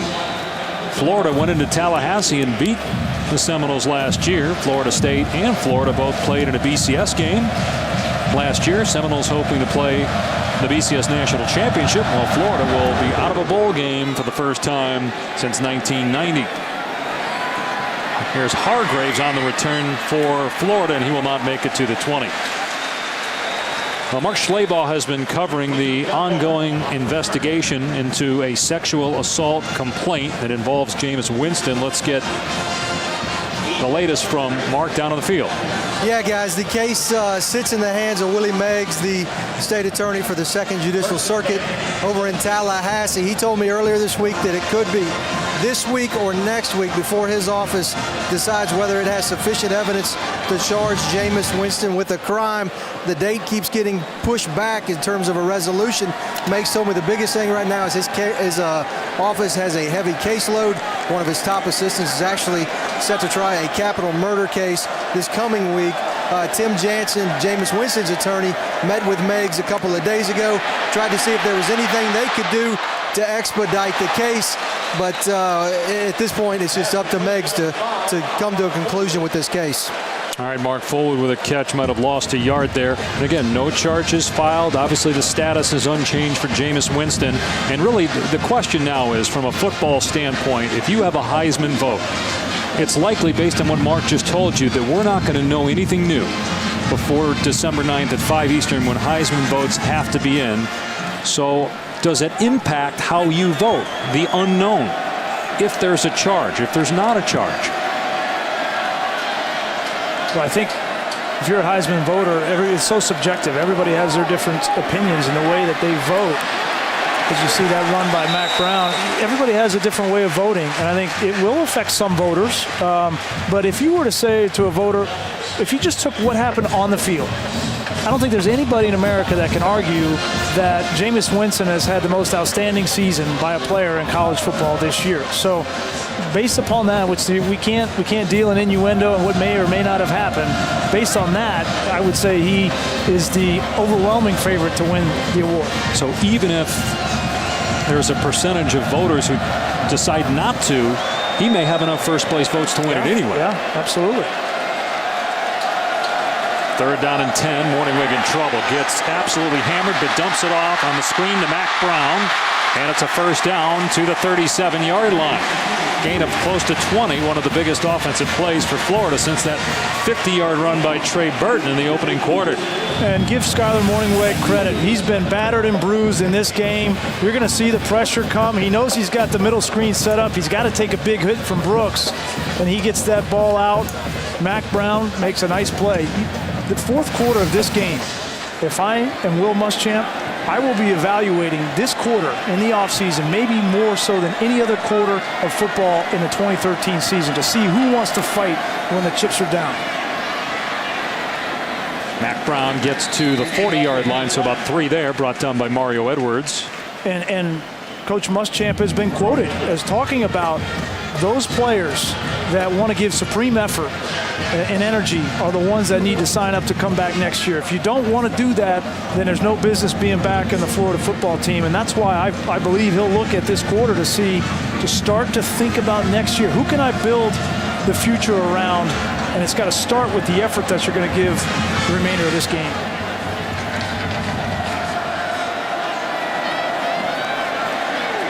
Showers gets the dump off and has room up the sideline into Florida State territory. Knocked out at the 46 after a 14-yard pickup.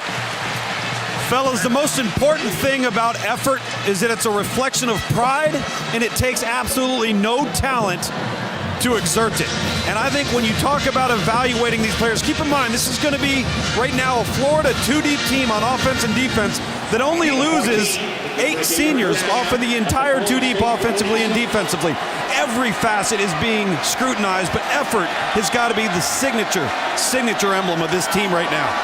Got a first down here, Tom, at the Florida State 46-yard line. As they fumble the exchange, it's covered up by the quarterback, Morningwig. My question is, as there's a penalty flag that flies in, Florida here in 3 years under Will Muschamp, the offenses have been bad. They've had 2 different coordinators. And what do you do to change things up? Do you make a move at the offensive coordinator spot? Do you change the whole offensive staff if you're Will Muschamp? And he did tell us there'd be changes made. Unsportsmanlike conduct, number 22 on the defense. That's a 15-yard penalty, automatic first down. It's on Telvin Smith. Now, Muschamp didn't tell us what those changes would be or what side of the ball those changes would come from. But obviously, they have to do something offensively to put themselves in a position in the SEC to score enough points. When last year was an anomaly, you're not going to go 7-1 in the SEC, averaging less than 200 yards offense or whatever it was. Well, I think a couple things need to happen. And first is to find a quarterback, right? I don't care what scheme you have. You've got to have a quarterback that can pull the trigger. Unfortunately for Florida this year, Jeff Driscoll goes down early with a leg injury, and they've been in tumultuous situation ever since. I don't know if it's Jeff Driscoll. I don't know if it's the freshman Will Greer coming in next year, but that's where it has to start. Brown wrapped up at the point of attack. And then Will Muschamp, I think, will learn from this year and learn from last year. And I think loosen the grip a little bit on the offense and let it breathe. Let it be aggressive. Let it be, yes, you may have some quick 3-and-outs in situations and put your defense in more difficult situations, but maybe Will Muschamp learns from this season that I have got to find some offense to go with my defense, because that's the only way I can compete in the SEC.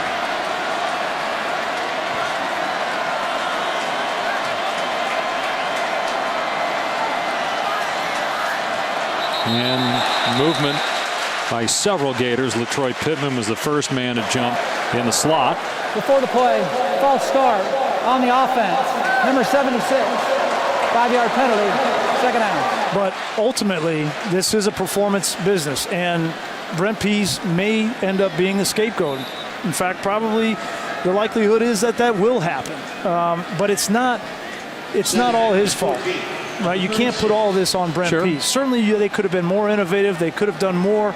But with the injuries that they've had, it would have been very difficult.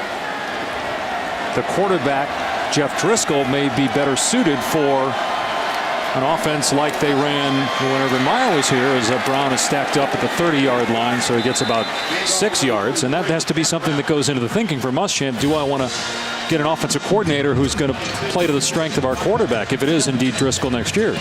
Well, Will Muschamp, without question, is smart enough to know that he's got to build the offense around the strengths of his quarterbacks, all the while masking the weaknesses. But I think it's more than that. I think there's some inner turmoil with Will Muschamp because he so badly wants to base this offensive scheme off of a power run game and physicality at the point of attack. That doesn't mean you can't be innovative, and that doesn't mean that you can't create some flashiness. What they've got to do is recruit better skilled players. And I think they're getting there with last year's class and this coming class. There's 3rd and 9 for Skyler Morningwig. And it's complete, short of the first down. You would imagine that Florida would go for it here in 4th down at about 4 as Fullwood makes the catch.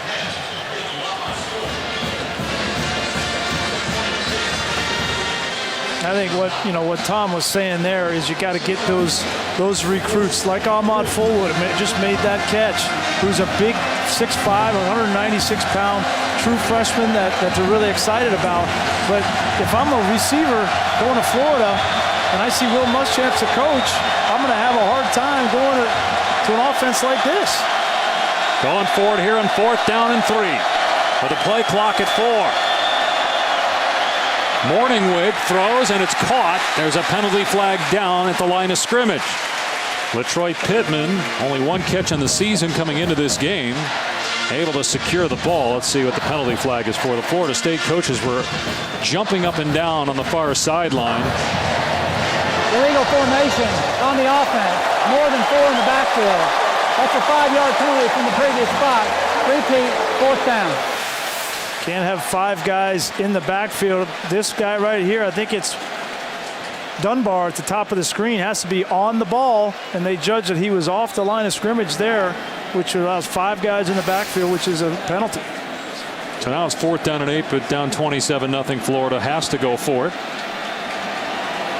They were 1 for 9 on 3rd down. And now they got to come up with a conversion on 4th down and 8. Inside 30 seconds remaining in the 3rd quarter. Now we get a timeout called by Florida State.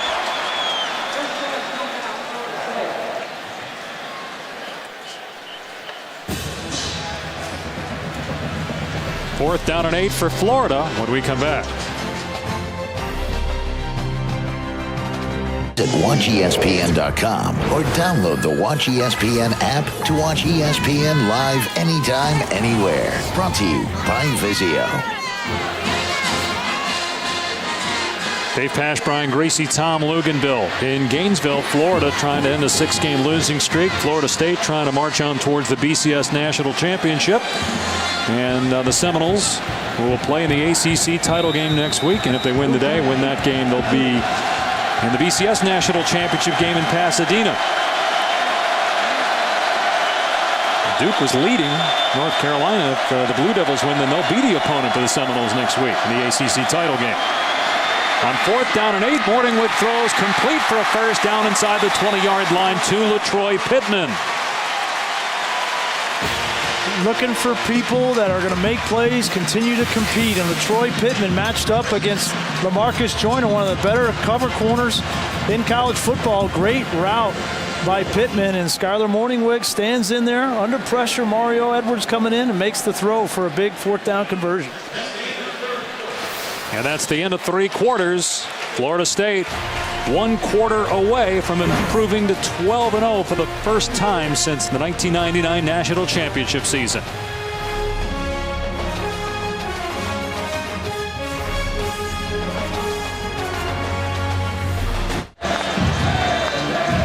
Start of the 4th quarter in Gainesville. Florida State on top of Florida 27-0. The Seminoles are number 2 in the BCS standings. The number 3 team, Ohio State, currently on top of Michigan 28-21. Auburn and Alabama later today. Missouri with 1 loss playing Texas A&M, and if the Tigers win, they'll play in the SEC championship game against either Auburn or Alabama. That'll be interesting tonight, Auburn and Alabama. That front 4 for Auburn is legit. D. Ford, Carl Lawson, we saw him a couple of weeks ago. Cyrus Kwanjo and that offensive line, they'll have their hands full trying to protect A.J. McCarron. Look at this formation here for Florida. They flex out Trenton Brown, a tackle into the slot. And they throw it over the middle, and it gets deflected and broken up. They try a little creativity, probably too late for that. Timmy Jernigan got a hand on the ball. Well, and everybody's on Brent Pease to have innovation and be, cutting edge. And that was a great formation. It was a great play. They isolated Solomon Patton. He's wide open in the middle of the field, and just they get a tip ball incompletion. It's just been that way all year for the Gators.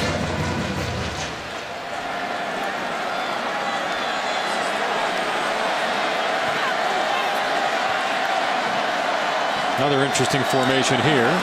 And here comes a reverse to Taylor inside the 20. Taylor inside the 10.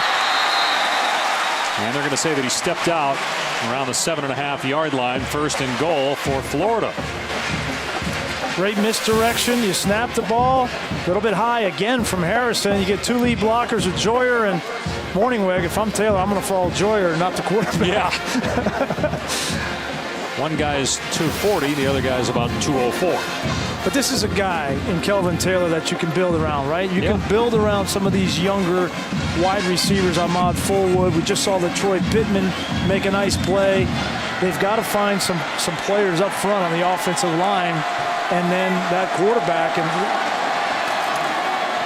here's Mac Brown on 1st and goal. He's to the 5-yard line. 2nd and goal coming up.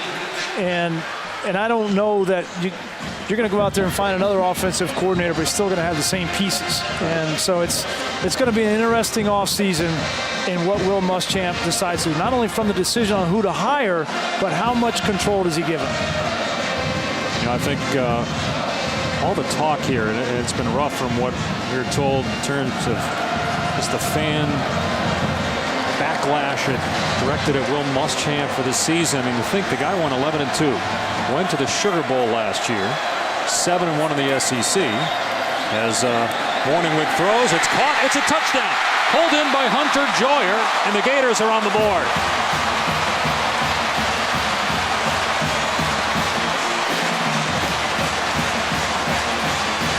Just going to finish the point that, to think a guy goes to a BCS game one year and then he's on the hot seat next year just didn't make a lot of sense. And Jeremy Foley again put that to bed this week. Will Muschamp will be back indeed next year. No, and that, our conversation with Jeremy Foley was definitely not lip service. It was a feeling in his gut. Again, he's in that foxhole with Will Muschamp, and two of them are going to fight to get this thing fixed. And I know it's little solace for Florida fans, a touchdown at the end of this game, but some positive momentum to build on with young players for next year for Florida. You're watching the SEC on ESPN from Gainesville. Florida State on top of Florida, 27-7.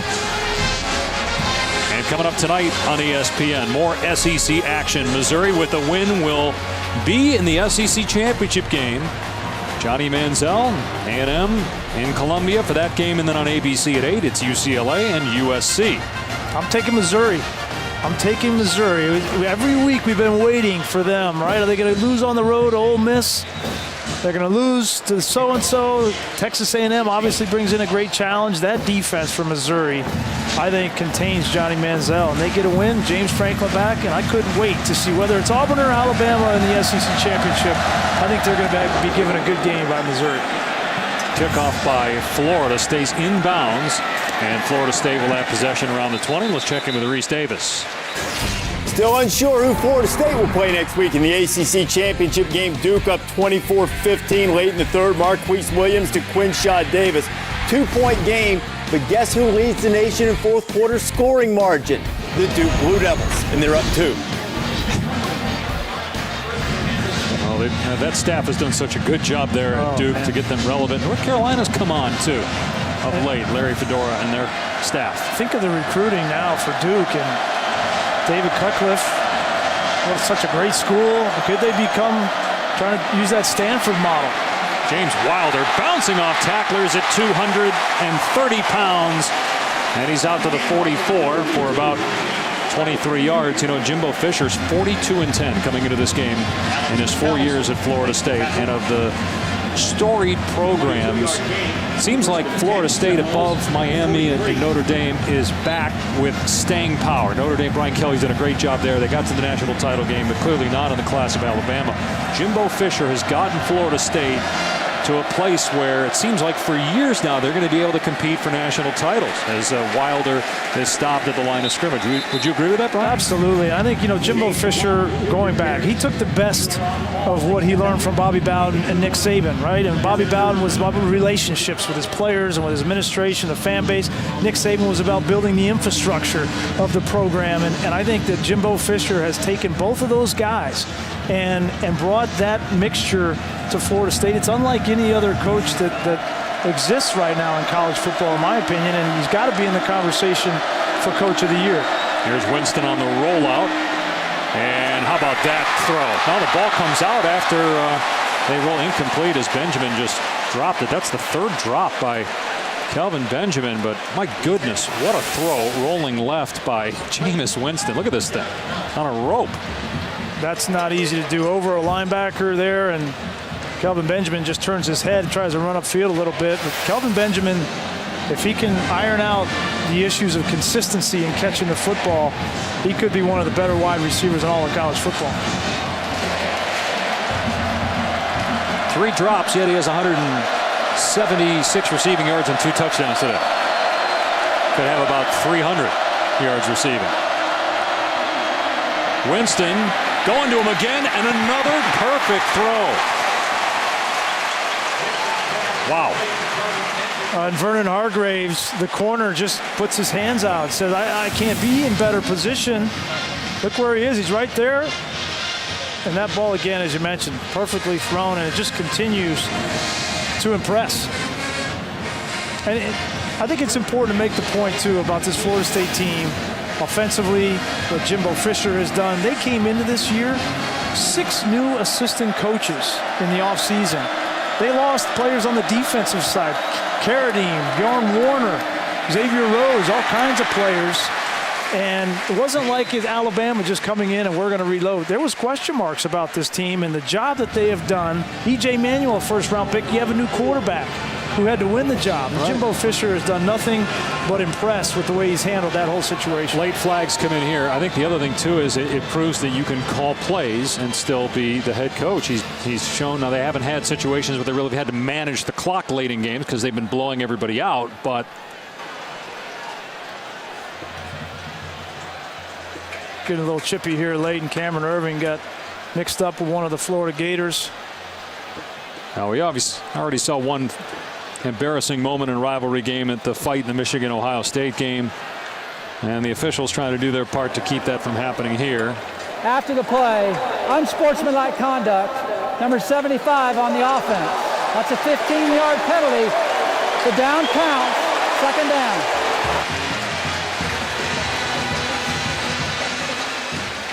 Well, this is a rivalry that has had its moments. This is 1998 here in Tallahassee. This is pregame with actually some of the Florida State walk-ons who weren't even dressed getting into the action. This is the yeah, look right up here, talking to Ronald Powell. Obviously, Powell did something that Irving didn't like, and so he got up in his face and made contact, pushed him on the face a little bit, and that's all you got to do. This is the best day, in my opinion, the best day in college football. The rivalry Saturday, right? All these great rivalries, and we've seen it time in and time out. You're going to have these kinds of emotional outbursts from players in these kinds of games. Wilder on 2nd and 17. Oh, gets picked up and body slammed to the 17-yard line. That's hard to do. Wilder's 230 pounds. A third down coming up. Marcus May with the vicious tackle. And I think you see physical play in matchups in rivalry games like this, and May, yeah, you're right, you got him up. But when you see the outbursts, it's almost like when the games are blowouts, there's more fight because there's not as much on the line, right? If you're in a tie ball game, you're not going to have personal foul penalties. Well, I don't know. We had it in Michigan-Ohio State in the first half. Hey, we just showed one from the pregame from Florida State from 15 years ago. And Florida State going to have to call another timeout. Jimbo Fisher upset with his quarterback, Jameis. Whoa, look at him grabbing the mask, trying to teach the young man something. Coach not happy with his quarterback. Clock issues. Jameis Winston unhappy here, but Jimbo Fisher wasn't going to have any of it. Grabs the face mask of his quarterback. Randy Sanders, the quarterback coach, there in your picture as well. Jameis was getting a little mouthy with Randy Sanders in the back, and Jimbo is not going to have anything of it. We forget, I think, that Jameis Winston is still a redshirt freshman playing for the first year in college football, and there's some things he still needs to work on. And obviously, his coaching staff, Randy Sanders, Jimbo Fisher, think he needs to work better on maybe being aware of the clock. 3 times in this game, it's gone down to a penalty situation, and they're not going to let him skate. The standard is so high for him, and Jimbo Fisher's done a great job of maintaining that. 3rd down and 5. Winston, and it's caught for a first down. Rashad Green on the grab. It'll be 1st and goal from inside the 10.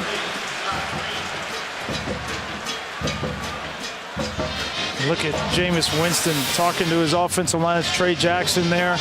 Trust the pocket. That's what we talked about. He's always had good protection the majority of the year. And you see the maturity to deal with your head coach coming, grabbing your face mask, yelling at you, to come back and throw a dart on 3rd down there to get a first down, and then to tell your right guard to quit fighting and quit being chippy. That's what quarterbacks need to do. That's leadership. Wilder bounces off of one man and finally goes down at the 5-yard line. Marcus May got him to the ground. Well, Jameis Winston will have one more year that he has to play college football, and you would think with this talent it's probably just one more year.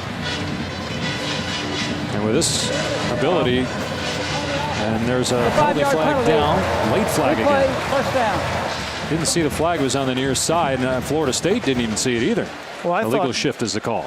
I thought when I was reading some of the clips this week in preparation for this game, the one that stuck out to me came from Kenny Shaw, his wide receiver, who said, as the year has gone on and there's been more attention placed in the direction of Jameis Winston. He's become more and more humble with each week that's gone on. And that's just amazing to me. He's tried to deflect to his teammates. The more attention he gets, it's not about the Heisman for him, it's about winning. That's very impressive for a redshirt freshman to be able to do. Wilder down to the 11. And Florida still fighting on defense. And again, a little pushing and shoving afterwards. Bobby Hart near on ball getting into it, but this time no penalty flag. You think about it, you went all this time without a freshman winning the Heisman. Johnny Manziel wins it last year, and Jameis Winston, the leading candidate, I think 2 straight years with a freshman winning the award. And it's not by accident, right? With the way that high school coaches are coaching the game in high school, with all of the resources that are available, quarterbacks are coming into the college level more prepared to play. Play action. Winston. Gonna tuck it. And bounces off a tackle. Brian, I know you don't have a Heisman vote. If you did, would Jameis Winston be your guy? Would you make a decision not knowing whether there will be a charge against him? Well, obviously, I have to see what happens next week in the ACC championship game. And if anything comes, obviously, from the district attorney in the next couple of weeks. But if there is not a charge brought against Jameis Winston, I would vote based on what he's done on the field. And based on that, there's no question in my mind that he's been the most outstanding player in college football this season. Dante Fowler, meanwhile, shaken up. Oh, and they're looking at that knee. They've lost so many key players to season-ending injuries, and I know that this is the last game of the year, but have guys that have significant injuries that might take you into the spring too. You don't want to have that obviously at the end of the year. You don't get those bowl practices. This will be the first time in 23 years that Florida is not in a bowl game. It looks like Fowler at least is okay, well enough to walk under his own power. He jaws at Bobby Hart on his way out. They were going at it on that drive. I don't have a Heisman vote either, but I'm with you. I think because as long as there is no announcement between now and December 9th, I don't know how you can vote when there hasn't been any new information. I don't know how you can not vote him to win the Heisman Trophy based on the numbers. As Will Muschamp is going to call a timeout.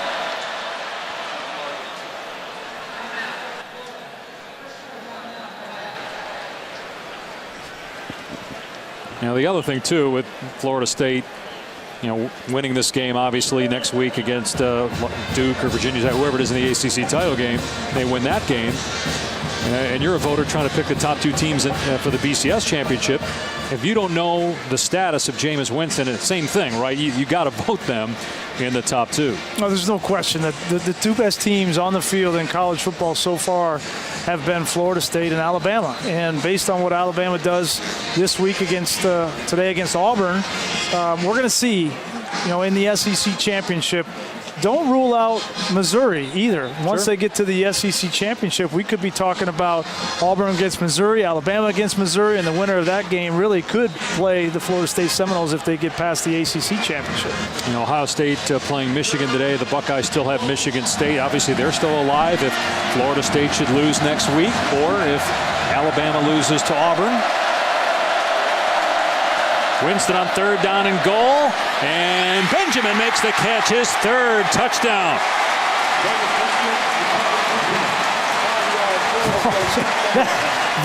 I know that won't look like a SportsCenter top 10 play, but what Kelvin Benjamin just did right there, he looked over one shoulder. Take a look. He'll look over his right shoulder first, and then he'll flip all the way around to his left shoulder. That's an unbelievable adjustment. And Kelvin Benjamin has dropped 3 passes in this game, but he's made a couple of spectacular plays for Jameis Winston. He has 212 receiving yards and 3 touchdowns. One of his drops definitely would have been a touchdown. Another one might have been, and then there was one that he laid out for that would have been a 50-yard gain had he pulled it in. Jameis Winston with 327 yards on 19 completions and 3 touchdowns, all to sophomore Kelvin Benjamin.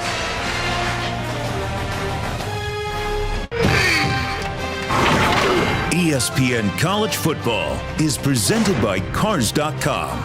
Get the right car without all the drama. Cars.com. All drive, no drama. And in part by GoPro, the world's most versatile camera. GoPro. Be a hero. More unique views off of our GoPro camera. I think we need to strap one of those to Loogie down on the sideline. You get some great looks, boys. Hey, you're in there in the... I'm a little disappointed that Luganville hasn't been a part of any, been hit by any players down there. He's just not close enough to the field, I guess, or not on top of the play. It's the first game he hasn't either sweat or frozen to death this season. Hargraves takes a knee. It'll come out to the 25. Here's Reese in the studio. Updating the game, Ohio State and Michigan. Buckeyes have pulled out to a 28-21 lead. And Braxton Miller still under 50% passing rate. It's Jeff Hireman for the touchdown. And the third-ranked team in the nation, they've stretched it out to a 14-point edge on ABC. North Carolina scored 10 straight points. They lead by 1 against Duke. Blue Devils need a win to go to the ACC title game. Where they would play Florida State? I'm really disappointed that we didn't have any cut-ins when Michigan was actually winning that game. The only cut-in from Reese and the crew back there was when Ohio State was winning the game. That's poor. You're seeing bias on the part of... Poor producing back there in the studio. Man. First down on the Florida 25. Morningwood backing up, and it's incomplete. Let's take a look at this week's BCS standings brought to you by Tostitos. Let's look at the top 5. You've got the 2 one-loss teams, Auburn at 4, Missouri at 5, and then the 3 remaining undefeated, Alabama, Florida State, Ohio State. Northern Illinois is the only other undefeated team. And who has the best chance to beat this Florida State team? Yeah, I mean, I think it's obvious it's Alabama, and I think it would be a great game. The thing that I would be really interested in seeing is that Alabama offense, right, with Amari Cooper and Christian Jones and their passing game with A.J. McCarron going up against this secondary and this defense for Florida State. I think it would be, it would be the colossal matchup that a lot of people really want to see. And then Florida State's offense against the Alabama defense. Jameis Winston proved to me today that against one of the better defenses in the SEC, against immense pressure in the pocket and tight man-to-man coverage on the back end, that they can still move the ball and score points. So it would be a fantastic matchup. 3rd down and 8 after the catch by Pat. Morningwood steps up and tackled short of the first down by about 3 yards. Tom? Well, I think you got to look at how Florida State and Alabama have been built. What are the value positions? Quarterback, offensive line, defensive line, and secondary. Those 4 positions are where Florida State and Alabama have supreme difference makers across the board, and that's why they match up well. The concern with me for an Auburn or a Missouri, even an Ohio State, they have some glaring weaknesses in some areas that Florida State and Alabama could exploit significantly. Morningwood tackled short of the first down. On 4th down, the ball came out and was recovered by Florida State. Nate Andrews with the recovery, so the Seminoles take over. They would have taken over on downs anyway, as he was going to be short. 6:52 left, and it's Florida State ball. Well, I'm not sure that anybody can stop this Florida State offense, even Alabama's defense, which has been terrific the last 2 months. Just Jameis Winston been so impressive. They had that stretch in the first quarter where they were struggling, and then they convert a 3rd down in 26, and it totally changes momentum.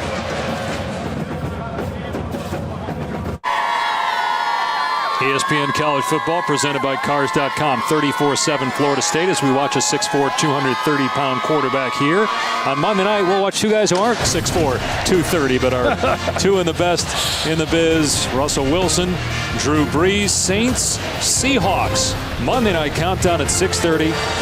8:25 kickoff on ESPN, and what should be a fantastic game on Monday Night Football. That might be the game of the year in the NFL. And how many doors have those 2 guys opened up for those sub-6-foot quarterbacks throughout college football? They're paving the way.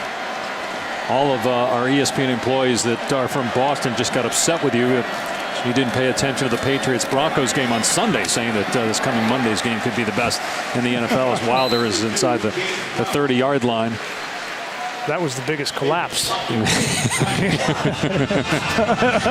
I'm from Denver, and everybody from Boston. Florida State in command, leading 34-7 with 6.5 remaining. Jameis Winston adding 3 more touchdown passes. He's got 35 in the season. We saw a moment during the commercial where in the huddle he started grabbing teammates. Don't know what he was saying, but just showed a great amount of leadership, even with this 27-point lead, just trying to close out the opponent here. First down run by Wilder to the 17-yard line. I think what that shows you, both from the way that Jimbo Fisher handles his team in the fourth quarter, grabbing Jameis Winston, making sure that he's focused on every single snap, it trickles down to the quarterback. And the quarterback can police and manage on the field just like Jimbo Fisher does from the sideline. And they're not worried about the result of this game, but they're thinking constantly about the level of expectation, the standard, and where they want to go, and the precipice of where they are and potentially playing for a national championship, and want to get better on every opportunity. Wilder on first down. Gets to the 15, a gain of a couple. Marcus May on the tackle. As we mentioned, we got Alabama, Auburn today. You got Missouri, Texas A&M. Ohio State, its lead down to 7 in the big game with Michigan.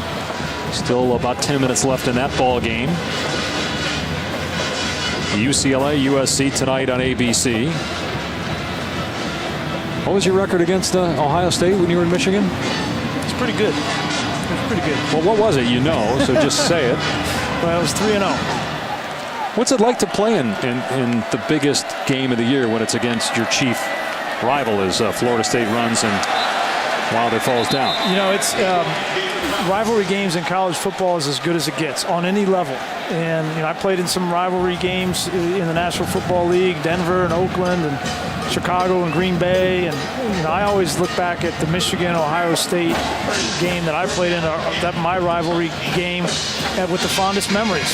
And maybe it was because we won, but and it's not just what the game means, it's the memories and the people that you play with, the people that you play against. And I have so much respect for Ohio State and their program and what Woody Hayes and Bo Schembechler kind of were responsible for building. And so I will always look back on that game and that rivalry, as will all these other players. Florida State rivalry, the Auburn-Alabama, they all have that fond memory, and that's what makes college football so special. Carlos Williams with a collision with Marcus May. Carlos Williams, a converted safety in season, and this guy ends up averaging 8.5 yards a carry. We didn't see him a lot today. Florida State on fourth down going to bring on the field goal team, but it's a guy to keep an eye on next year. He'll be a senior. They get all their running backs returning. Most of their receivers are back. Their entire offensive line, except their center Brian Stork, is back. Yeah, and that's what Jimbo Fisher said to us last night. He said Carlos Williams will be special. With an offseason to learn the offense a little bit better, he's the one that Jimbo Fisher really has his eye on. Florida State had a call timeout because they were late getting an 11th man on the field for a field goal try. That's Giorgio Newberry, who was late to get on. So while we have a moment, let's check in with Reese Davis in the studio. Maybe we'll get a positive Michigan update for you here, Reese. I like it. Greasy, I tell you, this is all for you. 35-21. Devin Gardner's thrown for more than 300 yards today. He'll find Drew Dillio for the touchdown. But Brian, wait, there's more. Carlos Hyde fumbled. Michigan has it in Ohio State territory, trying to drive for the tie. You see, when we get a cut in, it's good luck. Good job, Reese. Obviously, Ohio State is in the Big Ten championship game, but still shot of playing for a BCS national championship. But if they lose in Michigan, that's done. Remember, Urban Meyer's not lost yet as the head coach at Ohio State. The field goal is good from Aguayo and then makes it 37-7.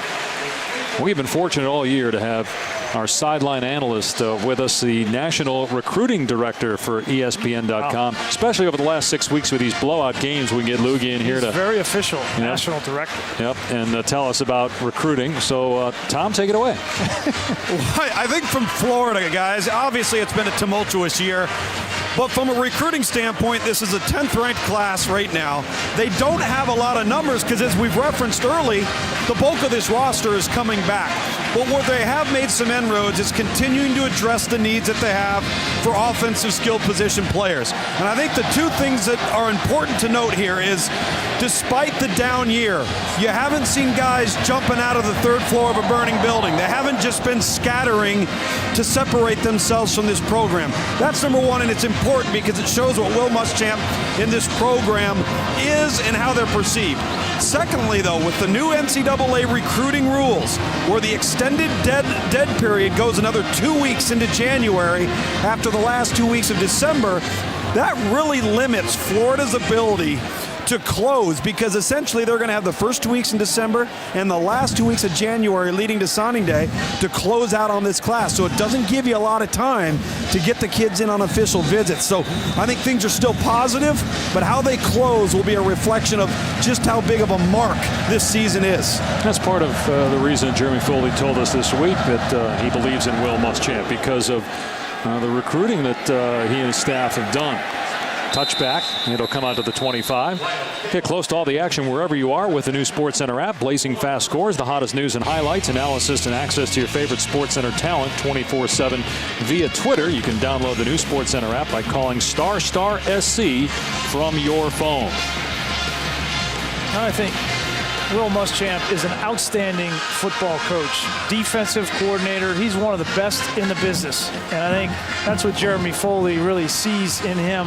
Now, this is his first opportunity as a head coach, which brings so much more to the table that you have to be on top of, and Will Muschamp is learning, and I think he's able to check his ego enough to know where he needs to learn and grow as a head coach, and a big part of that is the relationships that he's building with these young players. And you know, before the game we saw a part of that. This is him saying this is the last chance for these seniors to go out, and you can see his love for these guys. He's telling them before the game, just go out and have fun, and it's been a tough year, but go have fun, and I think they respond to him. What Jeremy Foley said when he's had these conversations with Will Muschamp during the season, during this losing streak, as a pass is caught short of a first down by Solomon Patton. He said he doesn't see that deer in the headlights look at all. He sees a coach who's in command. Despite the losing, has been able to deflect the criticism, and he and his staff have continued to work hard, even though they have not had the personnel because of injuries. Here's 3rd down and 2. Morningwig throws complete. Patton, though, stumbles, and so brings up a 4th down. And when we talked with Jeremy Foley, asked him how much input or influence will he have if there are coaching changes on the staff in the offseason, and Jeremy Foley said, listen, this is Will Muschamp's show, and it's his responsibility at the end of the day to go find some offense, whether that's a new coordinator or not. It's his job, and Jeremy Foley doesn't want to be a part of that decision, because ultimately he needs to hold Will Muschamp accountable to that. And that's, as a fan of Florida, that's what I would want. Well, in major college football, somebody's going to pay when you lose your last 7 games in Florida and you don't go to a bowl game. So there will be changes after a 4-8 season, but it will not be involving the head coach. Fair caught at the 24-yard line. Let's get Tom back in here. You know, as forthcoming as Jeremy Foley was, the thing that struck a chord with me was, with all of the clutter and everybody having an opinion and telling him what they think should be done, I loved his quote in the sense that you don't make short impulse decisions that could have long-term ramifications. And keeping that type of broad spectrum vision on this program and the belief in Will Muschamp, it's all about not making knee-jerk decisions, and I think that's very important from a position of leadership in Jeremy Foley. Sean McGuire is in the game at quarterback as Carlos Williams runs here on 1st down. And pushed out of play near the 28-yard line. Now the normal backup is Jacob Coker for Florida State, but he is out for the season with a knee injury. So Sean McGuire, whose only scholarship offer other than Florida State was Buffalo. Say that again. The second half against Syracuse and Idaho in blowout wins. Yeah, and he's obviously been in the spotlight a little bit in the last couple of weeks for what Jameis Winston's been going through. He would be the next in line. Jimbo Fisher told us last night that he's got confidence in Sean McGuire, and he's got a skill set that really Fisher likes. And given the uncertainty, as you mentioned, with Winston, who knows, we might see Sean McGuire at some point in the future. So, Tom, tell us about him. Well, Sean McGuire, we referenced earlier not knowing all the intangible factors that you may need to know when a guy comes out. Sean McGuire was a player that played in the Delaware Wing T, which means he threw the ball 7 to 9 times coming out of high school. So there wasn't a lot of experience, but there was a lot of a physical upside in terms of skill set and arm talent. And that's what Jimbo Fisher likes, to develop a guy and bring him along. He was our 13th ranked quarterback in the 2012 class, 4-star prospect. He's got a bright future, needs to take care of an opportunity if one presents himself. And you know what, Dave, as you mentioned, next year could be Jameis's last year. Carlos Williams on the carry, and that'll be the final play as Florida State led 3-0 for about a quarter and a half, but then Jameis Winston got hot. Finishes with 327 yards and 3 touchdown passes, all to Kelvin Benjamin, and the Seminoles have won 13 straight. They're 12-0 this year, first 12-0 record for the Seminoles since they last won the national championship. Will it happen again? They're one victory away from playing for the BCS national championship. They'll face Duke if the Blue Devils hang on to beat North Carolina in the ACC title game next week. Jimbo Fisher standing by with Tom Luganbill. Coach is getting some love here from the family. Much deserved, right, Coach? It definitely is. I mean, you come down here to Gainesville, it's such a tough place to play, and to finish the season off undefeated, what a credit accomplishment by this football team. Coach, everybody knows that you're a talented football team. They know Jameis Winston's a difference maker. Take the talent out of it. What is the defining trait of this football team right now? They care for each other. They play for each other. And no matter what the adversity is, they put their head down, they go to work, and they do exactly what you ask them to do. And they got tremendous toughness and tremendous mental capacity to understand what moment they're in. When it comes to competing and making an improvement, your quarterback, Jameis Winston, rattled a little bit early, regained his focus, and he seems to thrive on when you jump his tail a little bit. He does now. He's a competitor. When you get on him and you mount him, and that's what he thrives. That's why we get along so well. We think alike, play alike. We're maybe too much alike. Hey, have a good one. Good luck. Thank you, Tom. All right, Tom, next up for Florida State, the ACC championship game. If the Seminoles win that, the BCS national championship game, more than likely. Florida State rolls today 37-7, beating Florida. The Gators finish 4-8 on the season. Coming up next is college football scoreboard. So long from Gainesville. Florida State beats Florida 37-7.